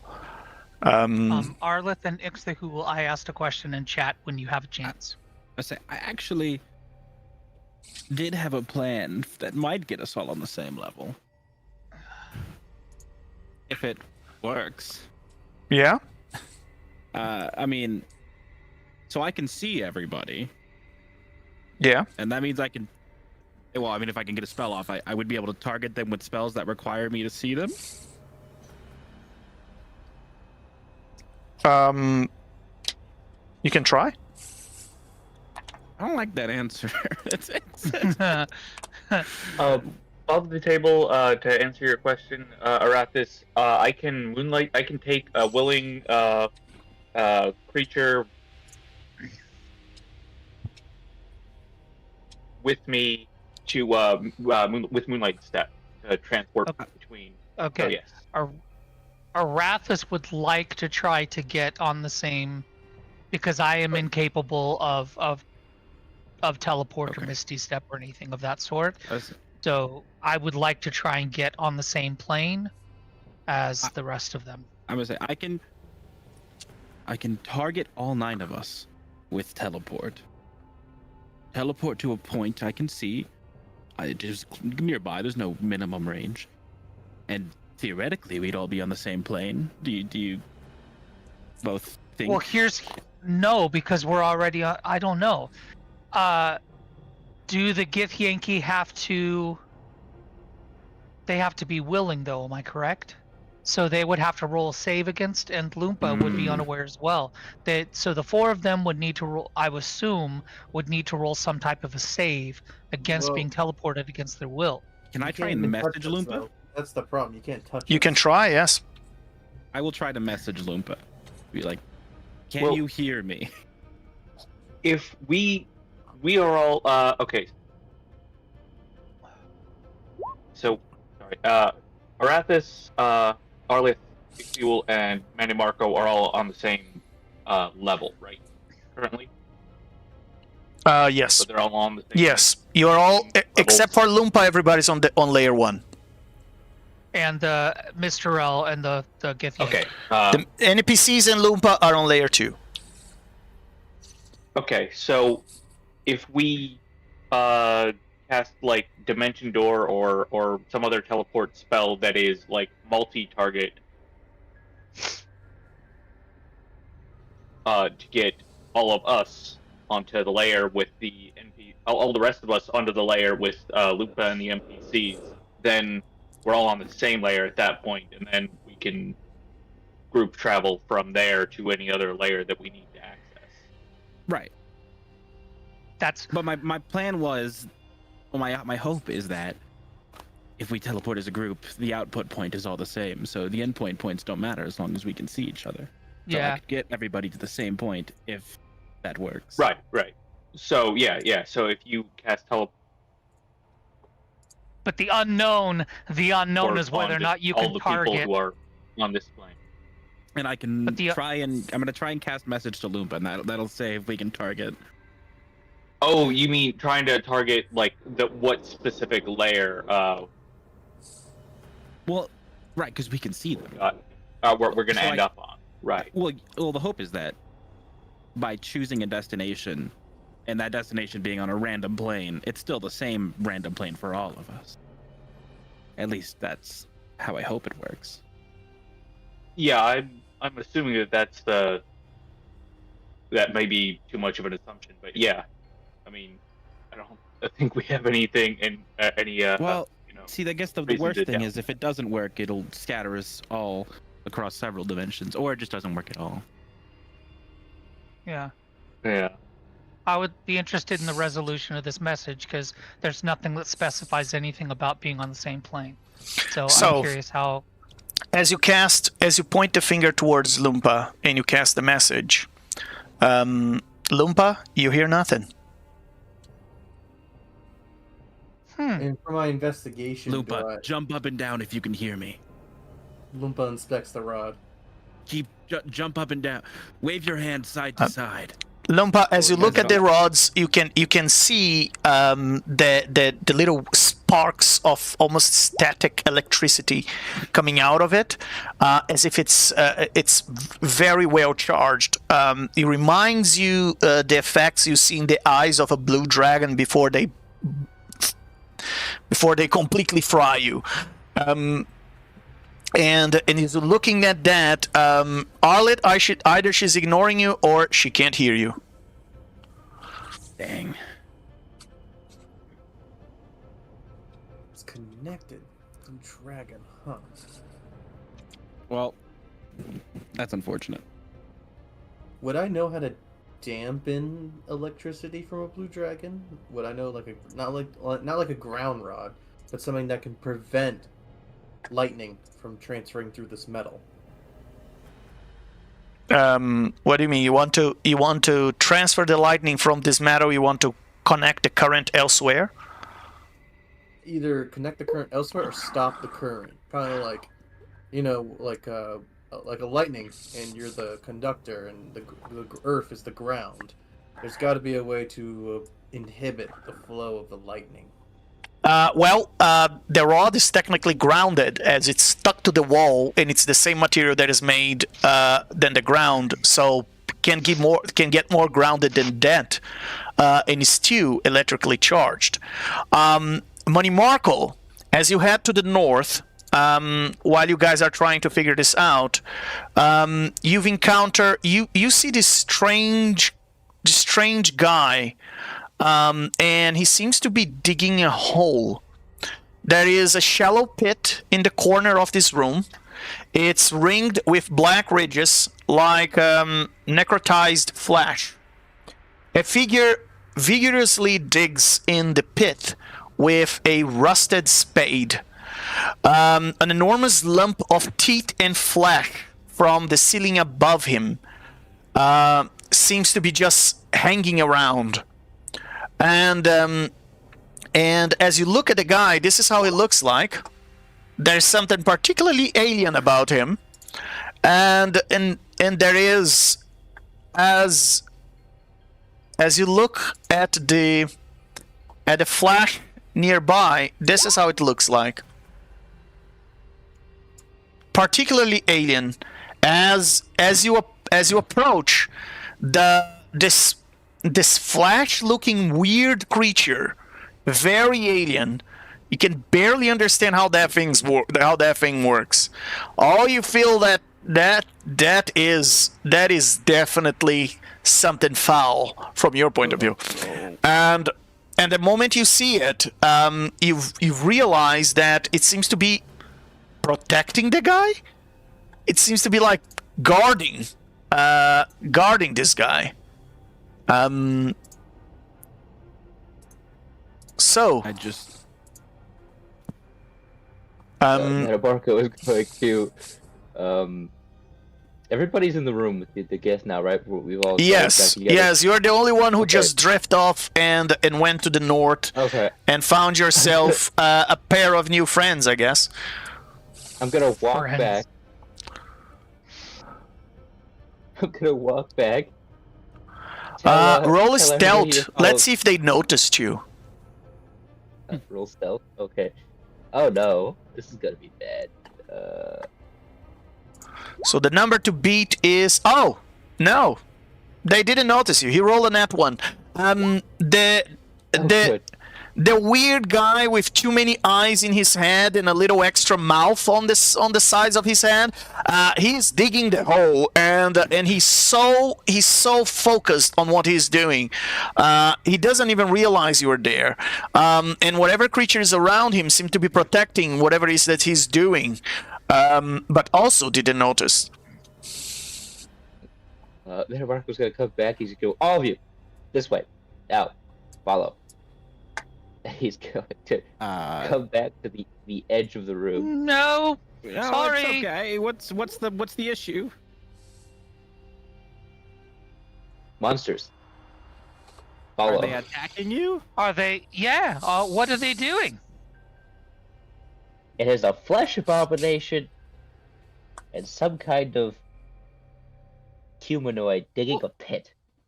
And are they being aggressive to you? Well, I haven't attacked them yet. But I have was they hoping attacked we could you? use the element of surprise. We will have the No. element of surprise in 30 more minutes when we figure out this situation first. It is a flesh abomination. I do not Some believe might it call will. you that. He probably would. The abomination itself, I mean, of course. Now, I have to say, after you read that book, Arlith, these words come out of your mouth with a little bit more of intensity and weight to them that you would expect, Money Marco. When he said that this creature might see you exactly as you see it, a very disturbing thought crosses your mind, as if something had whispered in your mind that perhaps, just perhaps, this creature is too alien to look like that. There's gotta be some sort of trick. Someone might be tricking you, Money Marco, in order to make you believe that these foul creatures are actually aliens or abominations. What if, Money Marco, what if you're killing innocents? They haven't attacked you first. What if it's all an illusion from the god of deception? What if someone is playing with your perception? Just like the monsters you fought back in the day from the Far Realm, they would trick your mind into believing things that didn't exist. Money Marco, roll a sanity check for me. Sanity save. Need to go check what my current sanity is. I guess it's the same because the modifier is the same. I don't think Metabarco's lost his sanity yet. I just don't know what his modifier for it is at the moment. What is the sanity? I have to, that's what I'm going to find. I don't remember the. Did you put in your notes? No, it's not there. Maybe might have written it down in. I believe I added in the personal notes. sec. I believe I'd added everybody's sanity scores in the notes. Let me just double check. Yeah, Money Marco. Yes, your sanity score is 25. You have a +7, so it's 1d20 plus 7. Same as mine. Wow. He's very stalwart. Ooh. Money Marco, you totally believe in that thought that just crossed your mind, and it freezes you. It Does makes anybody have it. a There is reroll for me? there's I no used all my inspiration that can save you here. Oh. Oh, As- okay, he would use. Alrighty then. As you've tried to conceive that idea, it freezes your soul to think that you may have I'm not attacked a allowed to creature. legendary resistance that either. Sorry? No. can't It doesn't use apply. resistance It doesn't on apply to sanity and honor. So Okay. then, as it freezes your soul to think that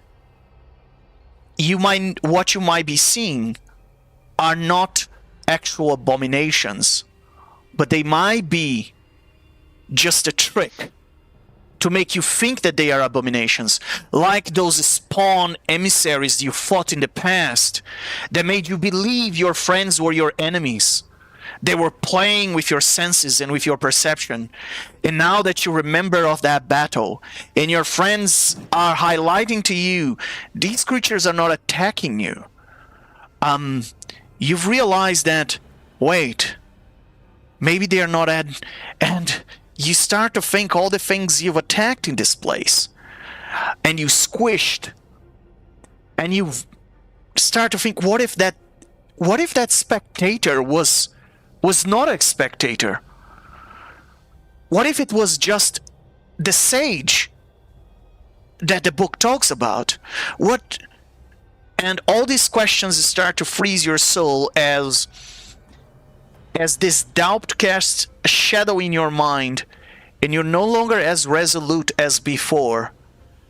You can add to your ideals that the belief that you are not completely certain abominations and aberrations actually exist. They might be just a trick played by that evil god of deception to make you slay the innocent.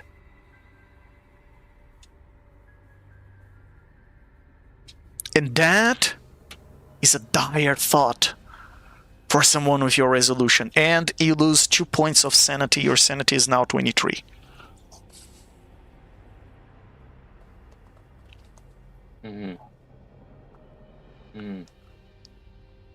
I unlocked the power to reprogram. And I think me and Marco are just gonna go sit in the corner for a bit. He's gonna sit down and have a think. as you replaying all the actions in your mind, Manny Marco, and trying to rethink what did you do? Could you have this screwed up? What would you? Could you have breached your own commandments, your own guidelines? What if someone is playing a trick on you? I mean, it happened in the past, and you regret those actions.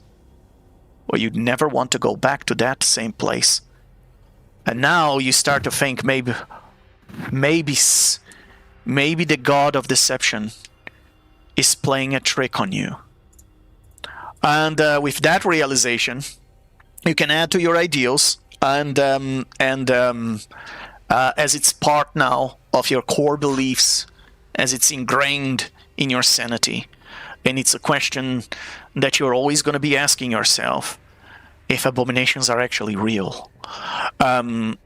And guys, Arleth, you don't know what happened. And all of you who are here in the party in the same layer as Money Marco, you are all impressed that Arleth said something, and Money Marco actually heard. Actually listen. Yeah. He just... What did you do? Did you just break him? What did you do? I wasn't trying to call you Arathis ugly. I is didn't mean. absolutely impressed because Arathis's belief system is, yeah. What you just did, Arathis turns around and gives you a little golf clap. I was only trying to delay things. I didn't mean to hurt his feelings. But you quelled the beast. How did you do that? I don't know. I spoke a truth. He just looks at you and tilts his head to the side, like a 45-degree angle.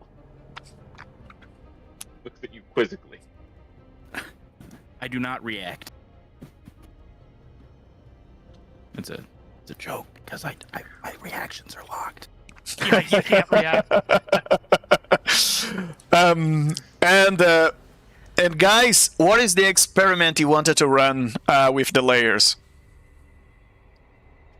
Well, I wanted to try and teleport everybody, but we kind of said that we can't.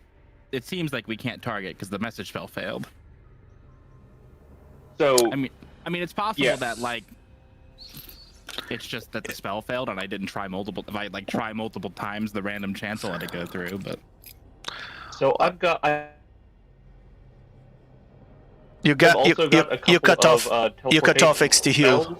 Oh, sorry. Can you hear me now? Yeah. Yep. All right. Yeah. So I also have a couple of teleportation spells. I've got Dimension Door and Storm Door, as well as Moonlight Step. Moonlight Step, I can take one additional creature. That is not a spell, so it seems to work pretty consistently. I've also got Misty Step, or not Misty Step, Blink Step. That is just me, and I can do that infinitely.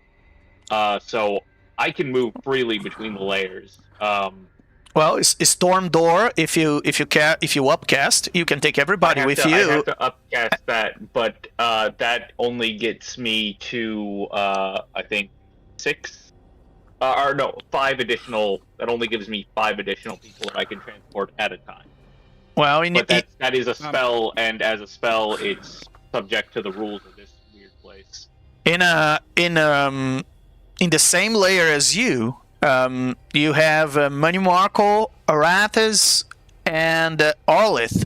So all you need is to carry yourself and another 3 creatures. So if you upcast at 7 level, and your concentration for 10 minutes, you can 10 minutes just keep teleporting over and over and over and over and rolling the dice until you get into the layer where Lumpa is, for instance. Oh, I didn't realize that allowed you to do it multiple times. Yeah, it's concentration up to 10 minutes. I should have read the whole description. All right. You had 10 minutes while someone else was reading a book, didn't you?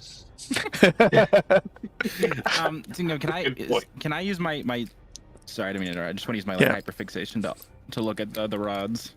Yes. Roll an investigation with advantage. And then plus a d8. Yes, you can add a d8 at the end if you want. Okay. There's that.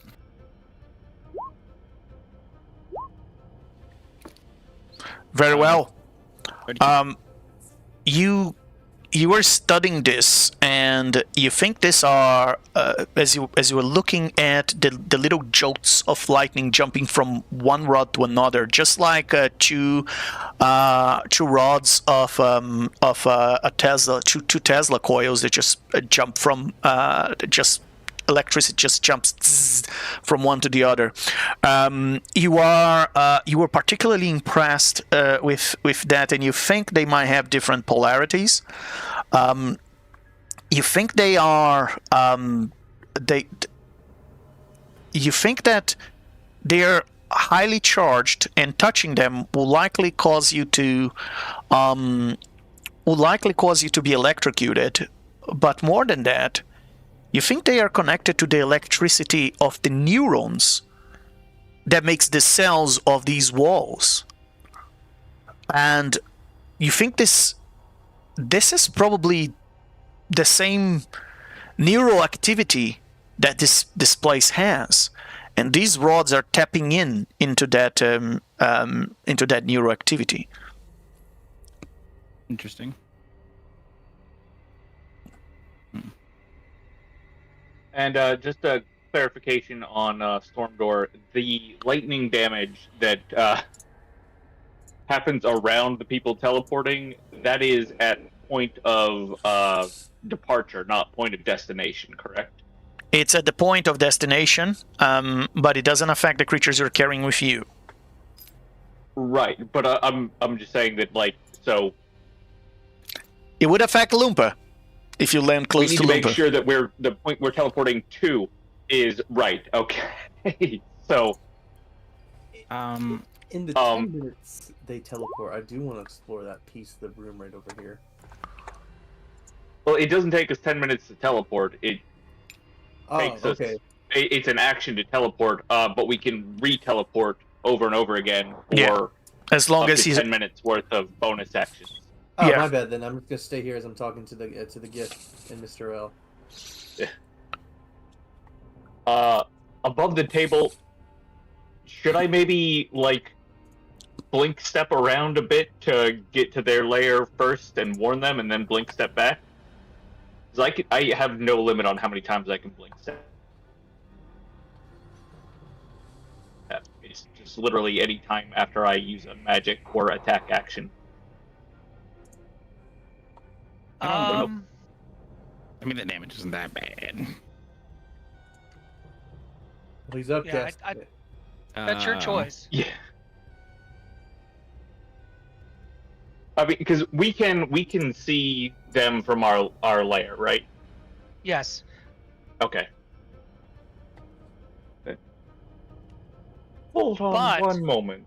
However, when you, let's say you go to the next layer, we may not be able to see them.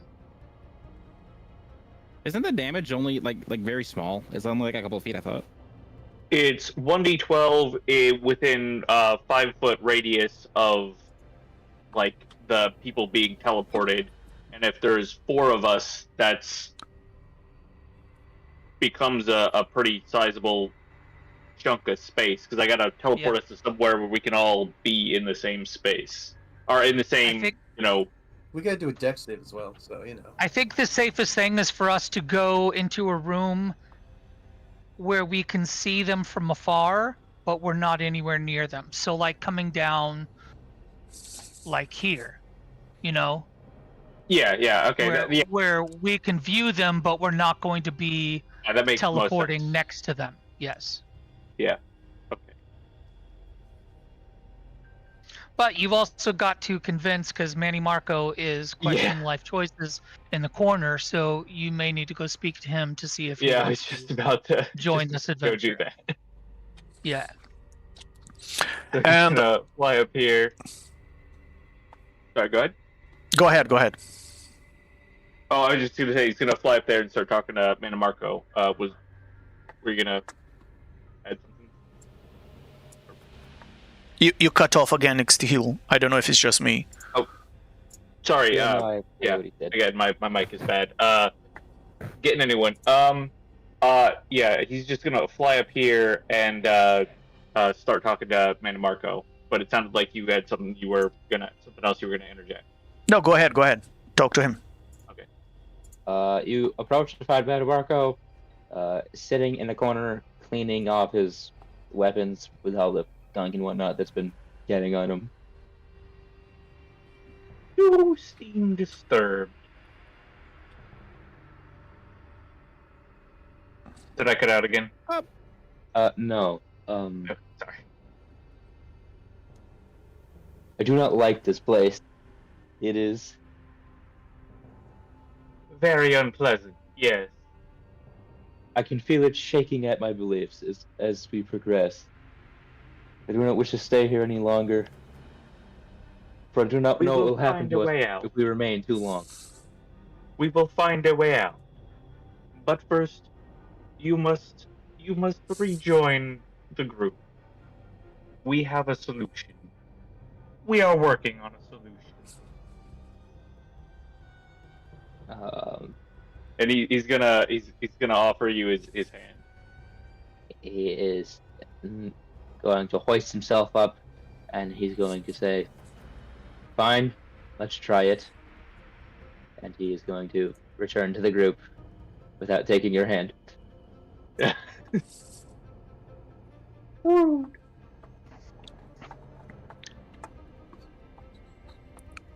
And why, as you all gather for what XTU was gonna do, it seems like a good time for us to take a quick break. Let's take a quick bio break, and we should be back in 10-ish minutes. Everybody, stay with us. All right, are you guys back? I'm back. Yes, sir. I too am here. All right, XTU, Money Marco. Are you with us? I'm back. Very well. Money Marco is there?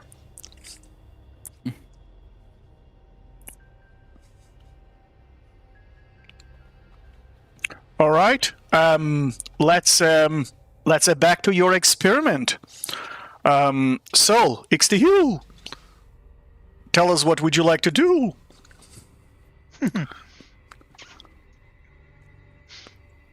And you are on mute if you're talking.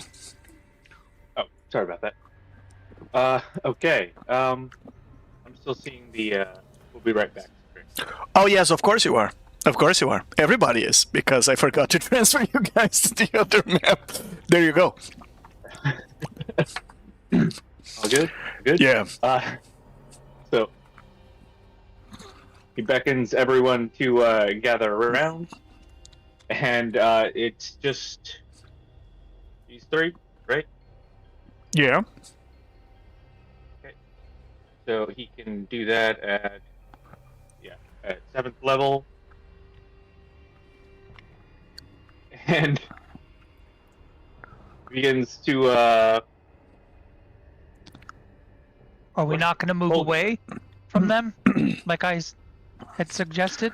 Well, he can teleport anywhere. we're So gonna teleport away from them. Oh, 10-4. It's- Gotcha. Yeah. The lightning I- damage is where we arrive. Yeah, I know how to play this game. I promise you. Oh, good. No worries. No, that's 8. Okay, so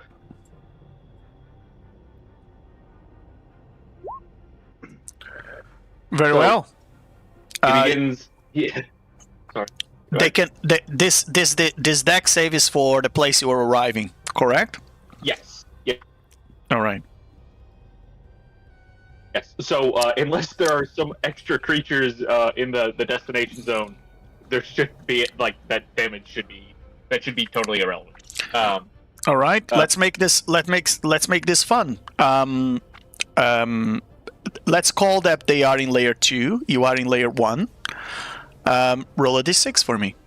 If you land on a 2, you are in the same layer as Lumpa.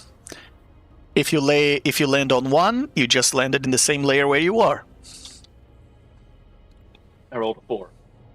Very well. You can't, as you guys land. Let me bring your tokens slightly up here. As you land on layer 4, you look around and you don't see Lumpa, you don't see the Githyankis or the wizard anymore, and all 4 of you just seems to be alone here. Do we notice them? Like me and the NPCs? Since we're in a lower layer? Yes, you do. As all of you look around, the first one to say is the leader of the Yankee. What the hell? Are those the ones that are with you? Yes! Those are the other deities. The other demigods. Guys! And we cannot see or hear them, correct? Correct. Well, that one didn't work. Try it again. They must be in a different layer. They're trying to find me. We will try again. So your theory And with is that, true, then You Luba, see you lightning. might be onto something. And with that, the NPCs in Loompa see lightning crash down where they just saw the others saw the rest of us. And we appear back, I'm going to say, roughly here, where we just were. Just, like, a couple feet away. Very but well. Still far enough away that Roll that we d6. won't hit them with the lightning. Or again. And, Place. and Lupa, they still can't hear you as Varakta is shouting at them, and he's saying, Hi. Yes. It's like the wizard that is behind you when he passes the last time. It was almost as if he could see through us. Now that explains. What is that? One of your friends is carrying my sword, Lupa. They must be in a different layer. They're not in the same layer as us. And given from what they're doing, we should probably back away from them. No, I don't understand. That was the dragon bird. It's carrying my sword. That is my sword. Oh! And Well, again, we'll have to there let is a Rafa crash know. of lightning, and we are moving, I guess, just back up. Let's just Layer keep going 3. back and forth. same effect as layer 4. Same result as they move up, and he says, What are they doing? What are they teleporting around? I have heard the allies. That is my most precious possession. My enemies try to get sword. No. Or like- Varakta Wait, is the god of peace. I'm sure they'll understand. Varakta is. We can mention that in air. I bet Arathis would love to give your honor back for you. They wouldn't want to impose. Thank you, Lupa. It's an honor to have you around. Of course. back to 1. It's great to see you. and suddenly couple more. they disappear. They disappear completely. And Lumpa, you, Varakta, Kianka, Vazi, and Mr. L, all 5 of you are just looking around, seeing if they appear somewhere. And now you guys can see Lumpa again, and Yankis. But as you talk to her, she doesn't hear you. But You seem the good pointing thing in is that direction, though. they seem to be looking around and talking, and they seem to notice that you guys were right there in the region where you've been teleporting. And they've been talking and pointing to that location, so their body language tells you that they might have seen you when you were teleporting, because you never actually know which layer you are landing on until you test. We must be getting close. Look, they're actually looking at us, but I don't think they see us. Try it again. Let's see how long this street is gonna go. Let's see how many teleports is gonna require for him to roll a 2. Ah, we don't even move. Guys, hello. I'll say to Varakta, it seems they keep trying to mess teleport. Wow, guys. Just did you keep- hear us? Unbelievable! Wait, there is a song for that.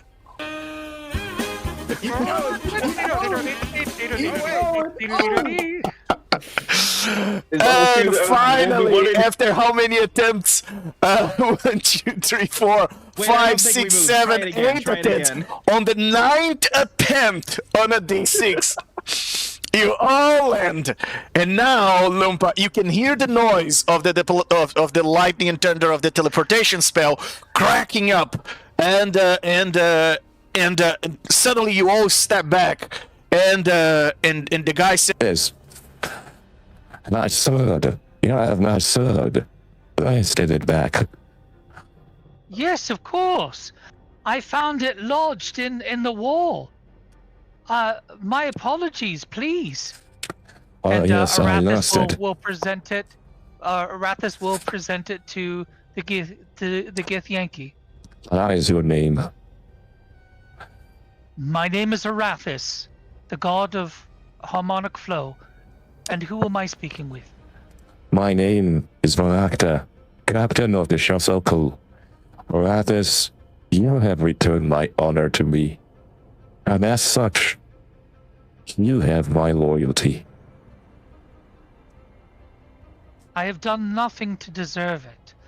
All I You've ask done is that more than you understand. The sword has been blessed by my queen. It is my honor to carry it. It is the greatest ally a Githyanki will ever have.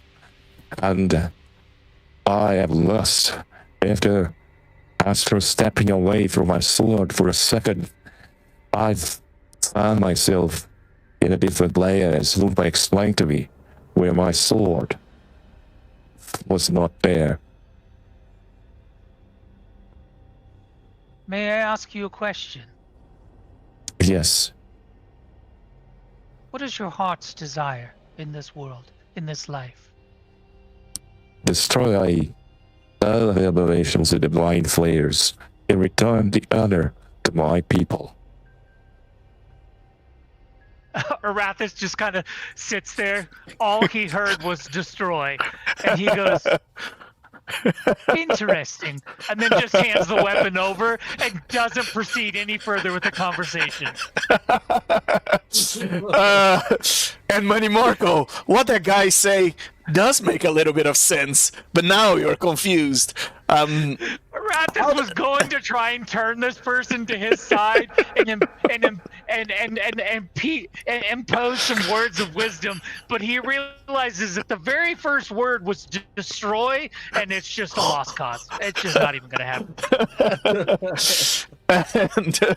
And Money Marco, the question in your mind that he says that is, how does he know he's killing mind flayers? How does he know? If your sight as a god can be triggered, how does he know he's not being deceived? You were tricked into believe that your allies were not your allies. So how does he know? There is no way this creature can possibly know. Their ignorance will be their downfall.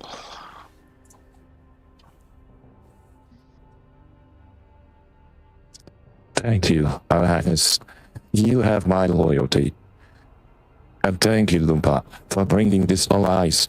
It is an honor to meet all of you. We never been in the presence of so many deities at once. May I ask a question of Varakta concerning that loyalty? Wait, Are you aware? I'm sorry. Are you Alice? I am. Hi, it's an honor to meet you, sir. I'm younger, and I'm a splinter warrior from the Githyanki. And I've heard all these stories about you and your amazing feats. And I got to say, it's an honor to meet you and Lumpa. And she bends the knee, and so does the other two, as they recognize your name. And Arathis, you're like, what the hell is going on? As everybody I was typing. just I'm literally typing this message in chat that says Arathis is feeling really out of place among them. Yeah, I literally was typing it in chat. And suddenly you see them bending the knee to Arleth and Lumpa, like, what the hell have you guys done? I'm looking for destruction. You know that meme with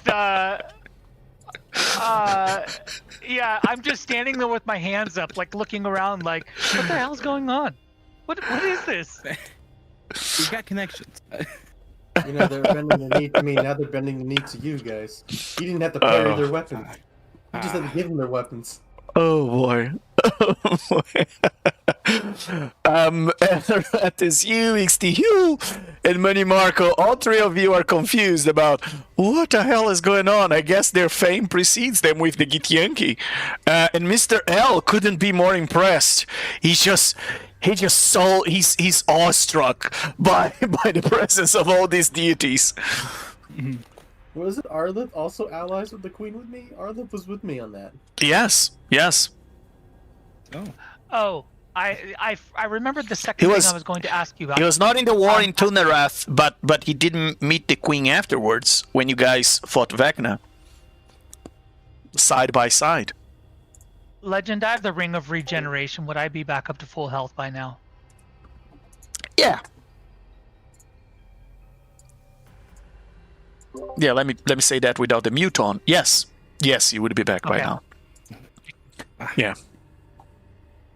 Well, the honor is ours. I'm always good to meet a fellow warrior and scholar of that, I hear. And excuse my ignorance, but who are these other deities with you? Oh, well, I think they'd like to introduce themselves. These are the ones we travel with. They share interests to us. Some of our methods, and I'll side-eye Mana Marco, might not line up, but we all share. Is your interest in destroying the farewell? Well, the destruction of Arathis the Far Realm is just quietly starts walking away, realizing these are not his people. as you just heard from Alec as he was discussing with Money Marco, and it's like she's repeating Money Marco's words. It's just think of it like this. So if the Far Realm were an ocean, all of creation would be our boat. To destroy the ocean, I don't even know what that would do to a boat. You know? And as you say that, these three creatures roll a sanity check, which they all fail, and you can see their mind. You can see their mind as suddenly they just lower their weapons and they sheathe their swords. And guys, just like what happened to Manny Marco, you suddenly see an expressionless physiognomy on them looking back at you as they realize that Is that true? We can't destroy the ocean. He's an apprentice of Ion. He knows what he's saying, Varakta. I'm fighting a last cause. Arathis slowly starts easing back into the conversation. There's not a lost cause in trying to preserve order within creation. But what is the point? What is the point of destroying that? Not everything is deserving of destruction. So how do we protect? How do we avenge? Is our existence so insignificant that we have to cope with our slavery to the mind flayers? Whatever they did to our ancestors, and nothing we can do. If your existence were insignificant, why would the ocean fight back? And all three of them gotta do sanity checks again. We're gonna break them. And to each all three of them fail. Their noses start bleeding. And They say, it's what he speaks is true. They fight back, but this might just be self-preservation, as they are trying to expand and consume all. Our only choice is to endlessly protect the boat. That's our only choice. We shouldn't be doing incursions into the far realm. You're right. We should be protecting our borders and make sure the ocean doesn't swallow the ship. That's the only thing we can do. Is to keep taking the water out. Your It's borders true. are irrelevant. The far realm consumes from below. Oh, It's probably. What? Varacta. And I'll look to him and says, That is true. remember... That is true. Sorry. If there is a hole in the cask of the ship, water is coming in from underneath, and the ship is going to sink. We have to take the water out, and we need to mend that hole. Oh my God! Our objectives and our goals are pointless. These demigods know what they are doing. They know better than us where we should strike. This mission is pointless, yes. This mission is completely pointless. We've been staying here for playing lawyers how long? And trying to defeat these mind flayers. It's just a drop in the ocean. We should go back to Tularath. We should protect the astral plane from the fair. Would you guide us? It is not Would you pointless. guide us with your wisdom? Every drop out of the bottom of the boat is one more moment that the boat stays floating. All should strive for bravery in the face of such overwhelming odds, for only in banding together shall we fight back the far realm and destroy the monsters hiding in the dark. Think back Your wisdom to, is true. Oh God, it is. We are not going to prevent the water from going inside the ship by jumping in the ocean. What we are doing here, Director, is, as you said, pointless. We have to go back and protect the ship. We have to protect the multiverse. Please guide us. Guide us with your wisdom. The queen was not wrong about your wisdom, and your island, and all of you. I guess we should have consulted these demigods before taking action. This Shasok mission is a lost cause. We need to find a way out of here. And we shall. And after while you defend your borders, you can believe in us to go against the far realm. but do not. You also should probably learn. You trust your own abilities. We will protect you as much as we can, as much as any group of gods can, but if we were to fall, or if your gods were to turn for some reason, I'm not saying that that's even in the rumblings, you should be able to fight for yourself. We were all, or at least I was once mortal. Don't put everything in us. He is right. We should not be crippled by our over-reliance on the gods, Varakta. The Kithian here is strong people, and we should use our strength. And we should not rely on external forces. We should rely on the forces within.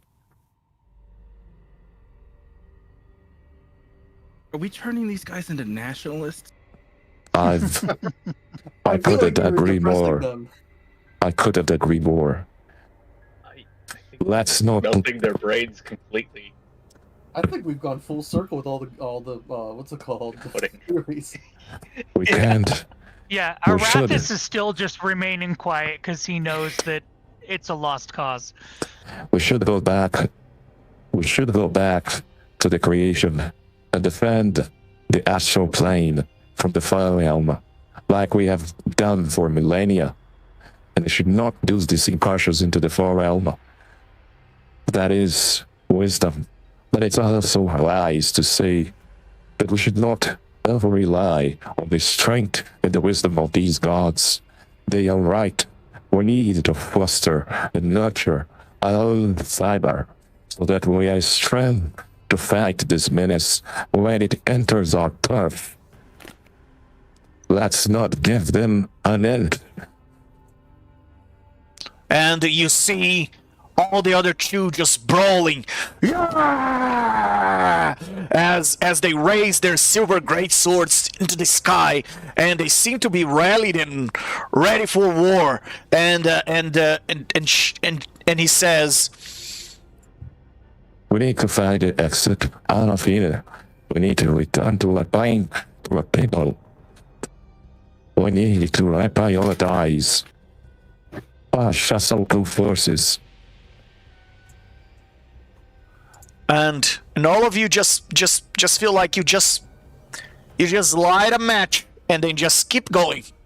They just, I mean, you just light a fuse and they just, you can't stop them now. It's just too late. The fireworks are going. And it seems that they are all amped up to find a way out of here, to follow you, and you have all gained their respect. I feel like whatever the first mind flayer they encounter is gonna have a real smooth milkshake. Or several. Real smooth milkshake. With the sanity scores you've been throwing at them, I bet we could do that to the mind flare. I don't. Can we mind break a mind flayer? Well, we can certainly try. Why not? See, I'm just confused as to like why I'm. Is it just like anything? Like if anybody had said similar things, it would have been, or is it just because? You should have told them the things. We don't know. That would have broken their minds if you told them that. Or is this just a really good book? You can roll an investigation check to see. Oh, actually, it's an insight into yourself, and you have an Insight into advantage on that roll. myself. Yes, of course you have an advantage on that roll, and you can even roll that D8. Hey, if our sanity score gets low Okay, enough, I does a gotta- personal insight check have a negative modifier Okay. or disadvantage? Something like that. Something like that. Yes. I have a question. Yeah. So I took that at advantage. One was a 1 and the other was a 19. I do have the Jester's helmet, which once per dawn allows me to change a 1 into a 20. Could I do that even though it's not a real one anymore because it got advantaged away? You meaning you want to apply that to a die that was eliminated? No, that wouldn't No. apply. No. All right. Well, then I'll roll my d8. All right. So 39. So if 39, the conclusion you arrive is every time you say something that challenges the belief, the core beliefs or ideals that a creature has, it seems that your words, the words that you be mouthing but that have been influenced by that book, by the knowledge you've discovered of the far realm, as you challenge, your words have so much weight that it's almost as if you are shattering the creatures or putting doubts on the creature's beliefs, and that may be used to incite them to do something or to demotivate them. It depends on what is that you are disrupting. It might be a result of the blessing you got, or of your connection with that book, it might be a result of your connection with the book while you are in this place. You don't know for how long this is going to last, but so far this is how much you could deduce, that you make creatures rethink their beliefs and question their own beliefs. You make them introspective, even if momentarily, to question their own beliefs, just like you are. You continue. It's not been an hour yet, and you continue very pensive and very contemplative of very almost philosophical on your approach to things now. Alrighty. Very powerful tool in my belt then, that hopefully I learn more about. And now that you are on the same plane, what do you guys want to do? You rallied the gift. Mr. L couldn't be more awestruck by the celebrities around him. I mean, he knows the names of each one of you. He's a schooler after all. Can Arathis do an insight check on Mr. L to see which side of the of Lumpa's followers he is? Without having even exchanged a word with him? If you have a little bit of an RP with him, I would allow that insight check. But just by his body language, that would be a... Wait, didn't you nat one on that insight? Did he nat one on which insight? No, he nat one on the inside to read your lips, I think. To read your lips, okay. yeah. Yeah. Yeah. So okay, I'll just I'll hold off for now until. I mean, ask him a couple of questions, try to figure out a little bit more about him, and or see him acting a little bit more, how he reacts to things. Yeah, that's what I'll wait and do then. That's fine. Yeah. All right. Ixtiel is gonna cast Cure Wounds on himself real quick. I just realized that he's 35 health. Oh yes, that is true. And you heal for 34. There we go. And Arathis, you are at max again, right? You put yourself in max? Yeah, because the regeneration. Yeah. Very well. So now that all of you are in the same place, what's next, guys?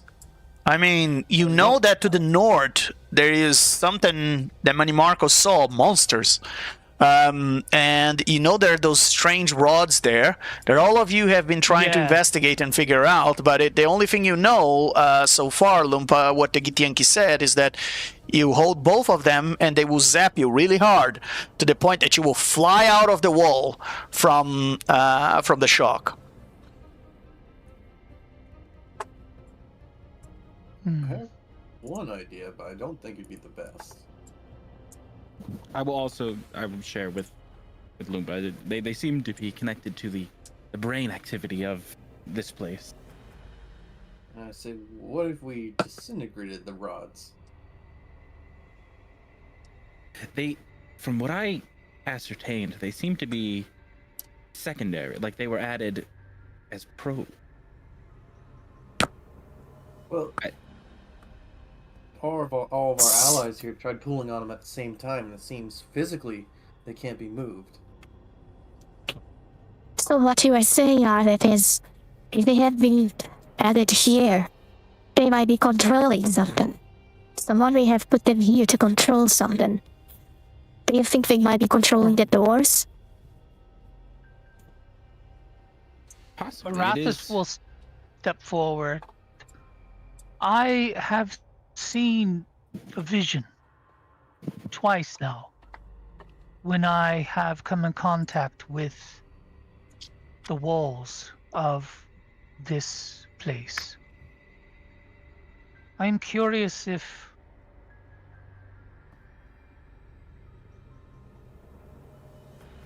that could be a way of controlling that which we are inside.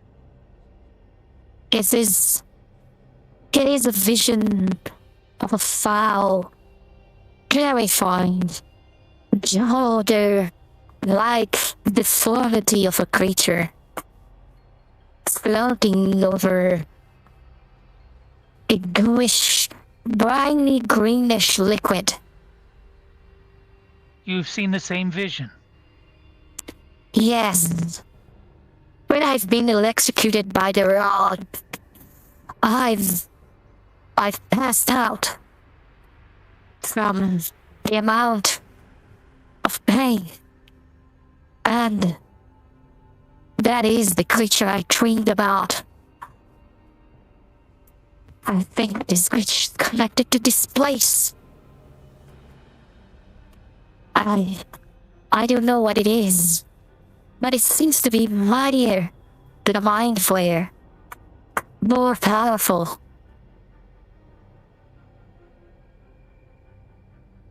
And Olith, you can roll intelligence check with advantage. Okay.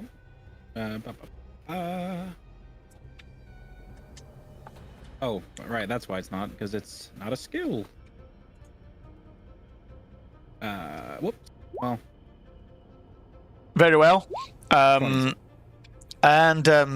You remember that one of the first phrases you read in the book from the commentator was that it seems that that this place is the mind of a creature. That's the conclusion that he arrived. That you are actually inside an alien creature's brain. Or perhaps this is a brain in itself that is alive, and this entire place is a creature. Yeah. Okay. I wonder. So I guess just the connection is maybe the vision they're seeing is the creature we're inside of. But that is a hypothesis. It comes from what you learned from the commentator, which was a sage named Claudel, who died before you arrived here, for what you know. But it's plausible. It will be a plausible explanation.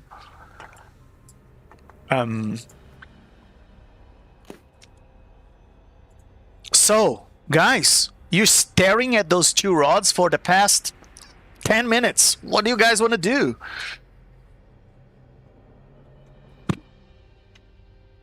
Well, as a player, I have an Find a way idea, out. but Arathis doesn't have the knowledge base of the door on the other side. So, There is a door over there. It is. yeah. I just grab both rods. Like, yeah, Look the off. normal people are getting absolutely tased by them, but we're divine. I feel like our threshold for handling lightning is probably a bit higher. Well, you should. Go for it. Some of you are probably resistant, if not immune, to lightning. So I think the man in the big metal suit should do it. I think that's really funny. Yeah. Yeah. I also had a similar hypothesis anyway, but I'm glad he's gonna do it. so many Marco. Anybody like to throw a healing spell at me before I shoot? Oh yes, he has I can do 87. that. He has 87 HP at the moment.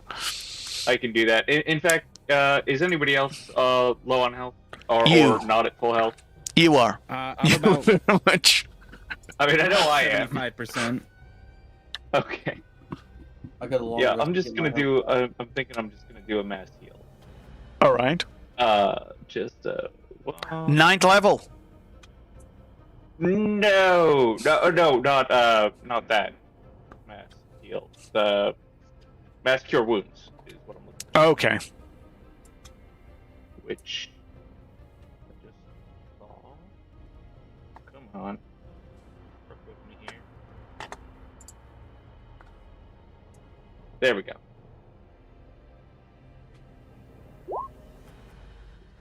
Bam. 30 health for everybody. Very well. What level did you cast that? That was Because you rolled the healing, but you forgot to cast roll the cast. oh, sorry. Yeah, that was at 5th level. 5th level. 5th level. Roll a flat d20 for me. Okay. This is something I've been thinking for a bit. Is low level magic seems fine.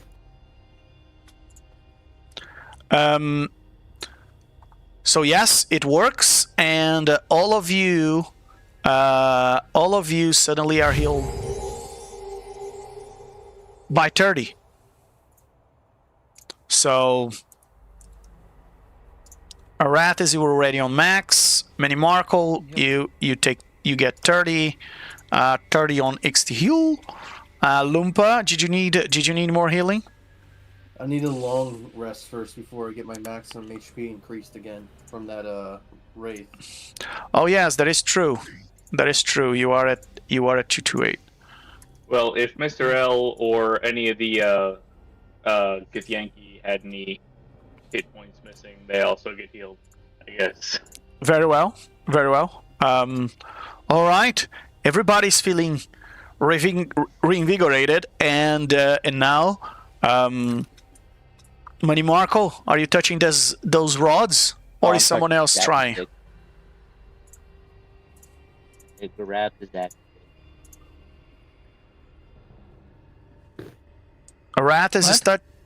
Arathis, are you the one doing it? No, What? I never said I was touching them. Yeah, I thought the Manamarco was going to do it. You know, Metamarco was grabbing the rods. Oh, okay.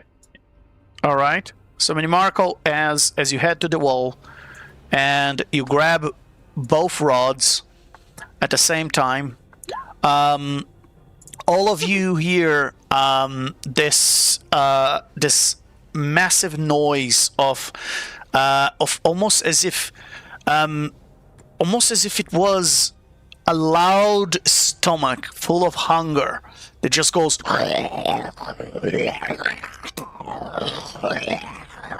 And as you look at Minimarkle, the lightning bolts that come out of those rods just seem to be zapping him as he's trying to hold as much as possible. And Minimarkle, you take 22 points of lightning damage just for the first few seconds, and if you want to keep holding, you gotta roll a strength save for me and beat an 18 on a strength save. Good thing we got all our auras. Yeah, but you're exhausted. 25 without him. 25 minus 4 plus the auras. Excellent. You are not pushed away. You continue to hold, and you guys continue to hear noise. And it echoes through this place. It's almost as if the walls themselves are moving or contracting as you see some sort of movement. It seems there's a noise in the distance that you can hear, and Minimarkle is still holding that, but if he continues to hold for too long, he's not gonna last long. He takes another 39 points of lightning damage. And Minimarkle, you gotta roll another strength save.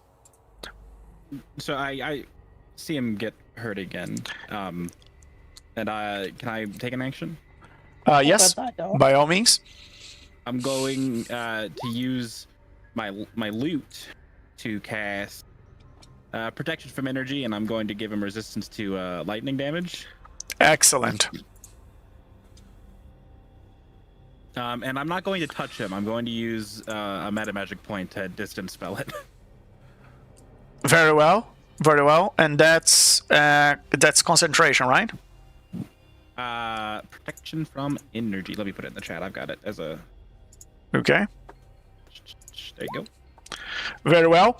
And you cast protection from energy on him, and yes, it's concentration, and you are holding. He's holding to the wall, And Manimarco, you still there, and you guys hear, and Varaka says to all of you, There's the noise again. It's coming.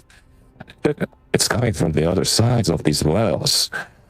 Perhaps it's coming from the other side. Let's make it haste. Let's the noise. And the Itianki start to run as they try to follow where the noises come from. They're trying to ascertain where is this coming from, and what do you guys want to do as you see them running out? I will follow. I will follow as well. Oh goodness, I'm very slow. Right? Is there any way that we can? Does there appear to be any way that we can like wedge the rods in their current position? Are they moved? They didn't move. He's just touching them and getting electrocuted. What if we just use a piece of metal to connect them?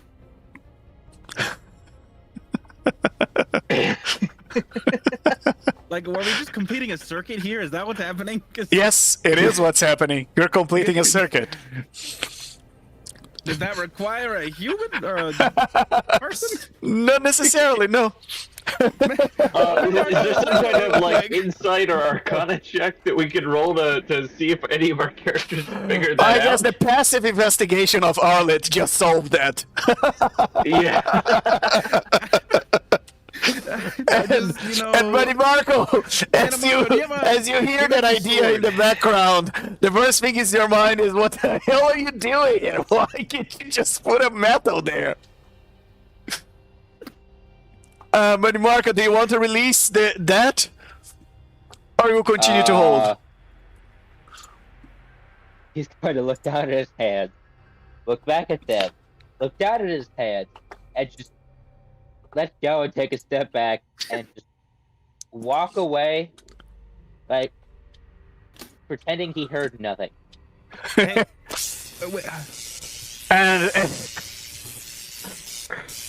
And if you can see the picture of Money Marco, just imagine that with an Albert Einstein looking visuals to his white hair as they're all up, and even his beard and his mustache are pointy. As he looks at you, his eyes are stretched open, and he just seems a bit hyperactive, and he's just trembling as he's walking towards you guys. Hey, man, you have like an extra sword or anything? I'm sure we have. Could I use elementalism to make just a crude amount of metal, like, or to shape a crude amount of metal to like just land on the thing? Like a little wire or something. Yeah. That's one of the new spells. Does it say is a back scoped element? You can cause dirt, sand, fire, smoke, mist, or water that can feed into. No, it doesn't say metal. It needs to be a crude element. Yeah, Okay. yeah. It wouldn't be metal with the cantrip. If you have fabricate, then that's a different thing. I was wondering how much leeway you'd give me with her, but yeah, it does specify dirt or sand. Yeah, for a cantrip, if it was a higher level spell, maybe would have been, but it's a very low level spell. And Arleth, as you enter that room B6 there, you lose your concentration. And the music of "I don't think so, no" is now stuck in your head. Yeah, whoops. Not only that, because the music is stuck in your head, the blessing that you were carrying of the inner thought is also lost, because now the only thing you can focus on is in the bloody music that is stuck on your head. Can I make reactions again though? Yes, you have reactions back. Yeah. As you just lost the blessing. You can get the blessing again after a long rest. Right. You can try and get to that state of mind. And yes, it seems It seems that as you were all running towards the other side, Lumpa, Githyanki, Arathis, as you just hear the captain saying, No. That is that sound again. Whatever it is, it disappeared.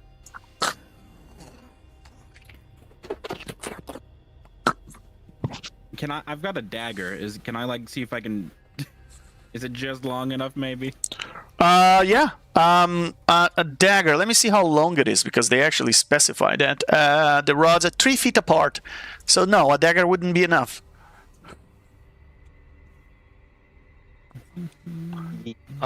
You need something at least sword like.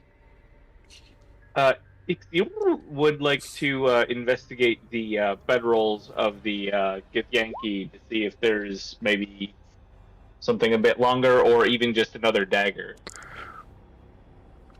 Well, you can use a sword if you guys have a sword. That would work. Yeah, a long if sword. they've got a sword or something. Yeah. Like Does if anyone- there's any kind of piece of metal. Does anyone have a long sword to spare? Oh, I Or have even a a short movable sword, rod. honestly. A what? Sorry. Immovable Immovable rod. sword, Yeah, yeah. you can put an immovable rod there as well. Man, I they don't gotta wanna let lose the they gotta let me know. I'm gonna. They got- I'm gonna grab one of these blankets, saturate it with water, and use it. Excellent. And as you do so, you do close the circuit, and you start to hear the noise again, and you can see the blanket starts to fry from the electricity. And as you guys are going back, Lumpa, Ratis, and Githyanki, suddenly you hear that noise again. And the Githyankis just rush and say,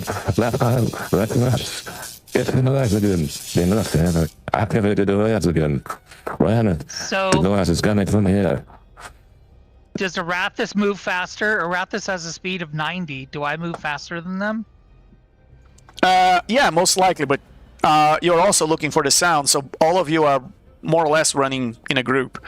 And Lumpa, Would I go back when the noise stopped, thinking, "Oh no, did something happen to Minimarco?" Because I see Minimarco right there. no, you see Minimarco right there, and he looks like a porcupine, and he looks a bit. He looks like he can't close his arms, as he's just. His arms, he just looks like a scarecrow. His arms are extended, and you can see little lightning bolts coming out of the tips of his, and his eyes are stretched open, and he's just a bit shaky, like someone who drank way too much coffee. And the Githyanki continue to run as and they say, It's coming from here.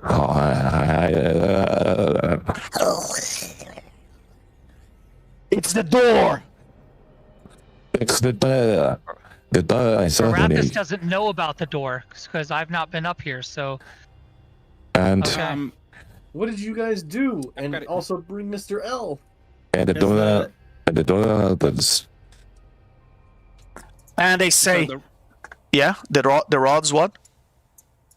No, sorry, I was gonna say the blanket. You said it seemed to be. Does it seem like it's going to? It's fail going to soon? last just a few seconds. Yes, it's not going to last longer.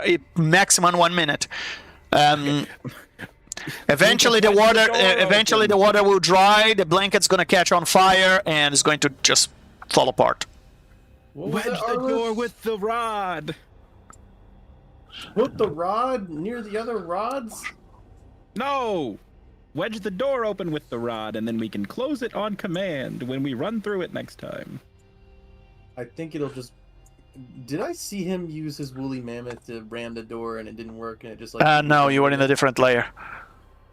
Are you sure that didn't work? Or However, nothing? I did try blocking a door open myself, but I can't say it'll just eat it.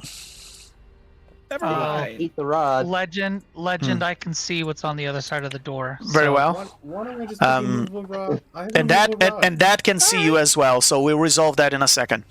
Okay. And as you guys are figuring out there how to keep the door open. How the hell did Mandy Marco run so fast? Yeah, man, Marco, how do you run so fast? He's like a ninja. You just don't notice him until he's there. You don't run faster than me.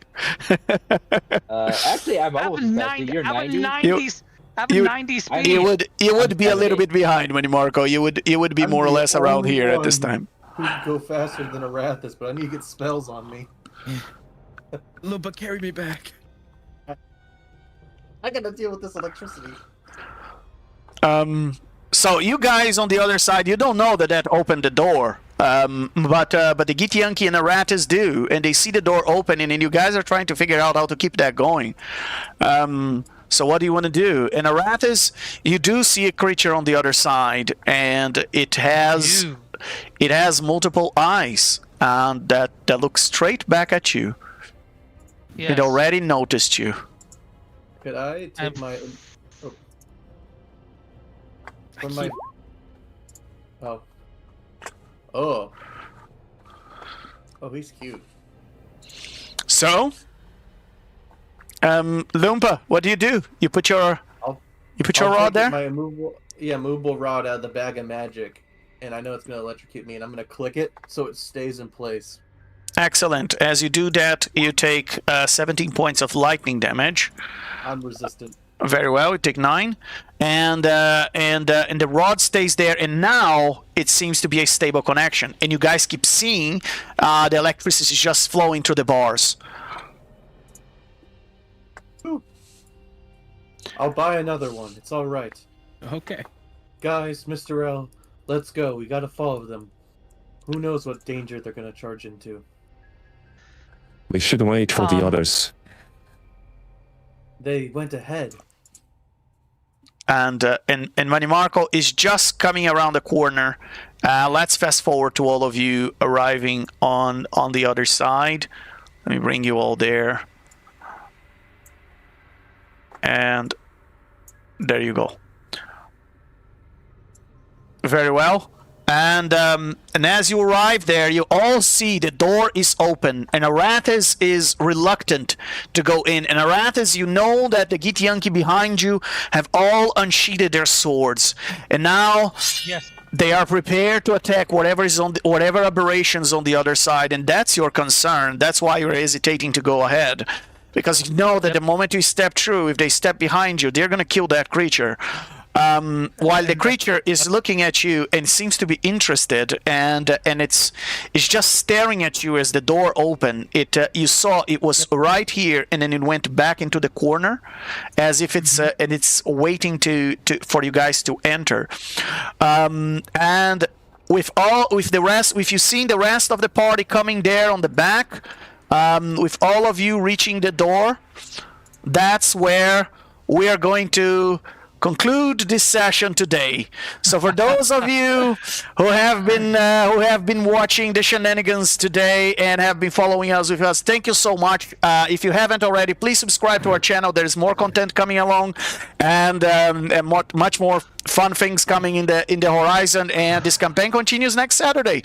So thanks a lot, everybody, for watching. It's a pleasure having you around, and I see you guys next week.